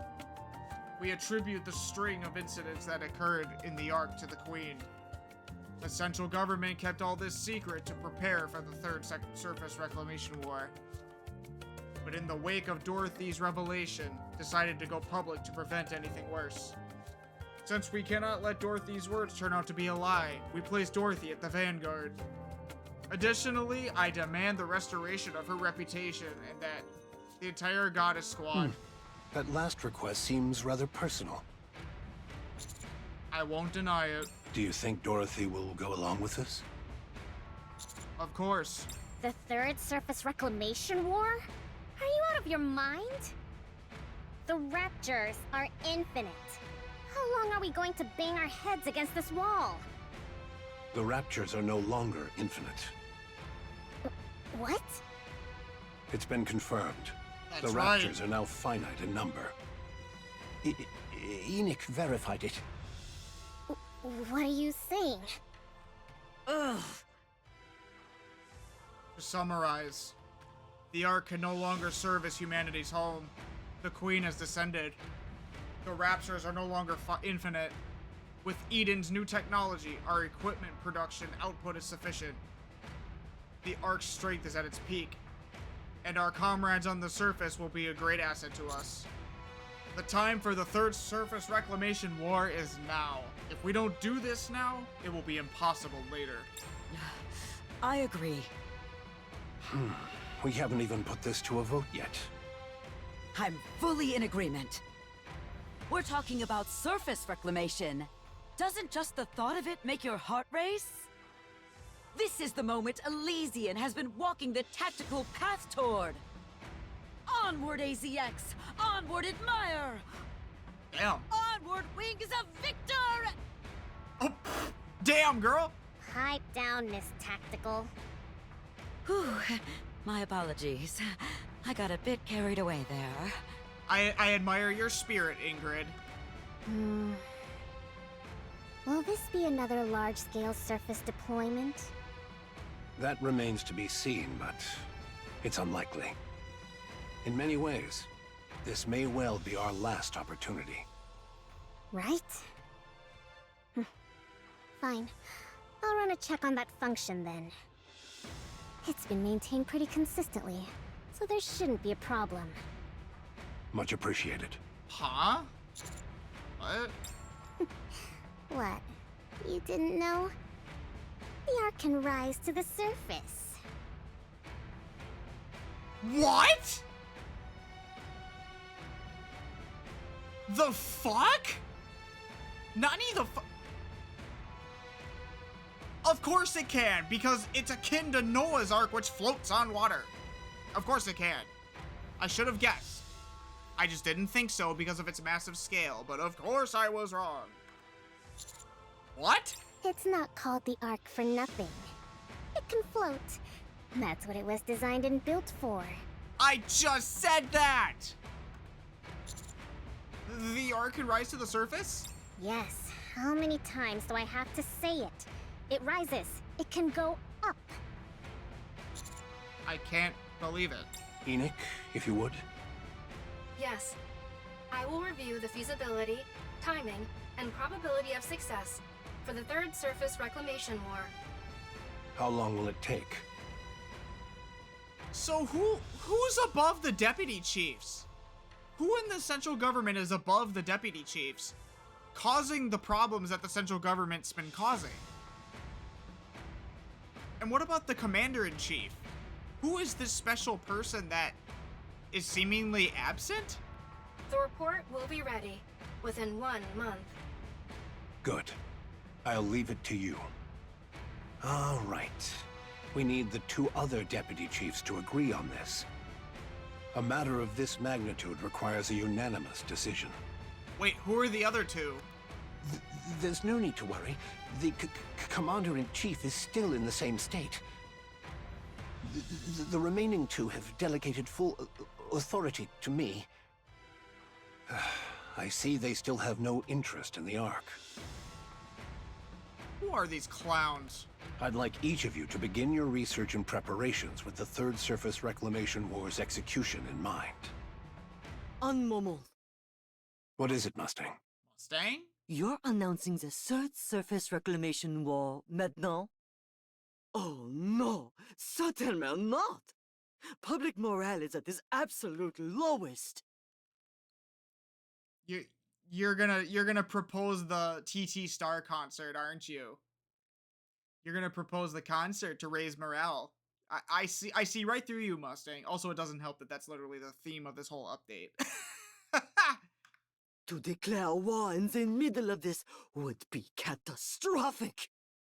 I would not be surprised if une revolt occurs. But we have no proper alternative. Our only choice is to push forward. C'est moi! I have the ideal solution!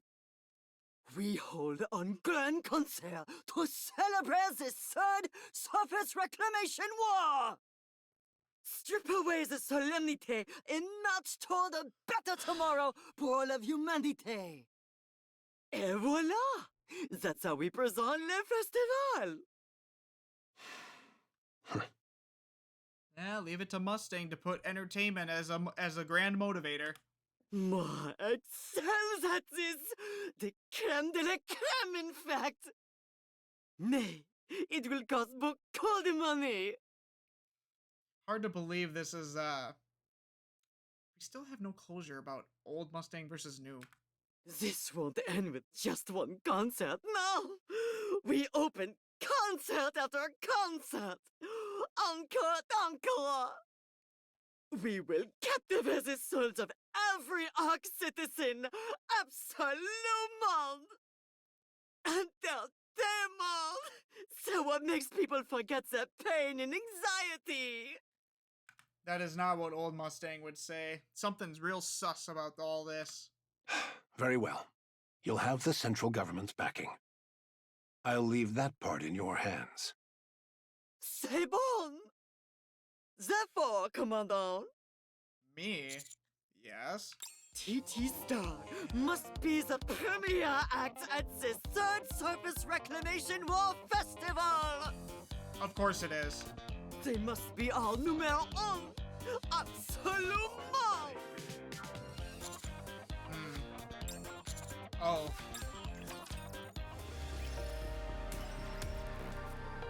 Holy shit, it's still going!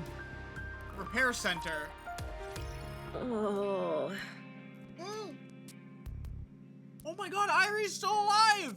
Let's go! Thank goodness. Oh. Thank goodness Dobin didn't get you. Yay!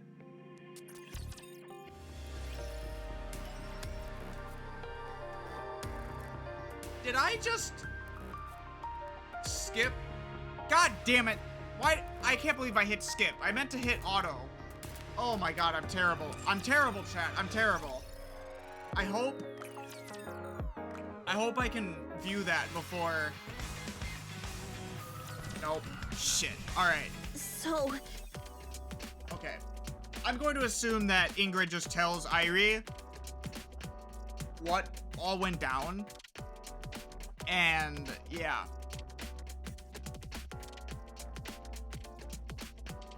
But, we can recap on it in a bit. TT Star's comeback concert has been upgraded once again? Yeah. I'm sorry, Rap. I'm sorry, Anise, yes. And it's the first step in preparation for the third Surface Reclamation War.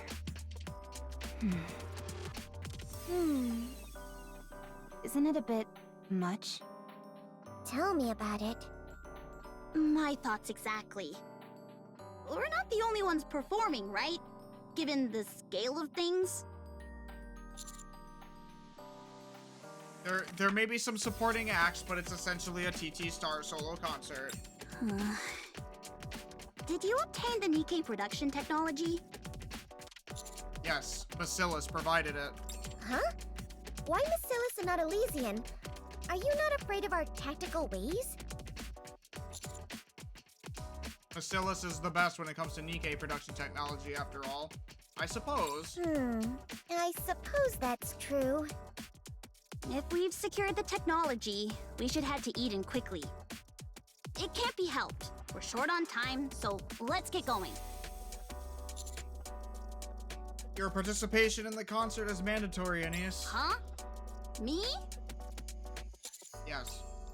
I explained to everyone. Thanks to her heroics on Punk Street, shooting down the Black Spire, and also her performance in the recent battle with Sixo, Anise's recognition has greatly increased. All of these achievements occurred inside the Ark, and were witnessed by numerous people. As a result, Anise has become one of the most famous NIKKEs in the Ark. having established herself as a symbol of hope who saved the Ark in its darkest hour. The fate of the entire Ark is at stake with the Third Surface Reclamation War. As a symbol of hope, Anise must stand behind it. Since she has past experience as a pop star, it is a perfect opportunity. That is the position of the central government and Tetra. A symbol. Me? Yes. Yes, Anise, you. You are a symbol. Pretty was right.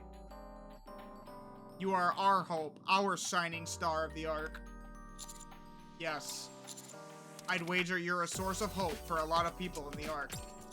The Third Surface Reclamation War must not fail, and since you've now become a symbol of hope, you need to inspire that hope in others. You need to show them who you are, Anise. Show them how radiant you are.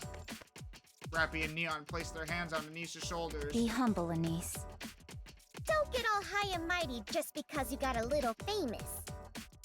I haven't even done anything! Wait, then are you going to Eden without me? No. We'll catch your concert first, then go after. You sure that's okay time-wise? This doesn't only concern you, it's also important for the counters. We finally get to see the fruits of your labor, of our labor. I think it'll be good source of motivation for what's to come. Going to Eden after the concert is the right call. Some of the NIKKE production technology has already been sent ahead. The important parts must be delivered in person, but they can at least start setting things up. So, get yourself ready. Let's put on a show.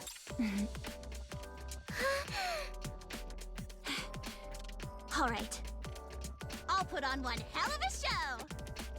Atta We'll girl. make sure our tickets are sorted, right? Be sure to give us good seats. Of course! You'll have the best seats in the house, with the best view of my performance. Hell yeah. And so, Chapter 46 comes to a close with the announcement of the Third Surface Reclamation War and TT Stars concert. I'm super excited for it. So, what did we learn? We learned that Birmingham is just as much of a goat as Oswald. Dobin's dead, thank God. The Third Surface Reclamation War is starting. TT Star's concert is the beginning of all of it. Only one laid a smackdown on the Queen, and if Leviathan didn't tell her to stop, she would have probably died. All for the sake of plot progression, right, Shift Up? Dobin's dead, yippee. Double yippee. And I think the most important thing, Dorothy knows the truth about Ark Guardian. She meets the commander again. And soon, I think all the goddesses will meet their commander once again. And after the concert, our other fellow goddesses, and Liberalio now it appears, will get new bodies. So all the pilgrims are now going to be Macilis manufactured. Kind of crazy. But that's it for Chapter 46. Man, I'm so hyped. NIKKE's storytelling, absolutely stellar. Yes, I'm griping at the fact that only one could have destroyed the Queen, but then we wouldn't have a video game to play anymore. So, yeah, there's that to think about. You take some, you lose some. Thank you guys so much for watching. And for all you guys on YouTube, I hope you smash that like and subscribe button for more NIKKE content in the future, including not just story progression, but events, as well as some guides that I will be making in the near future, as well as other NIKKE related stuff. I hope you guys look forward to them. I'll see you in the next video /stream. Bye bye!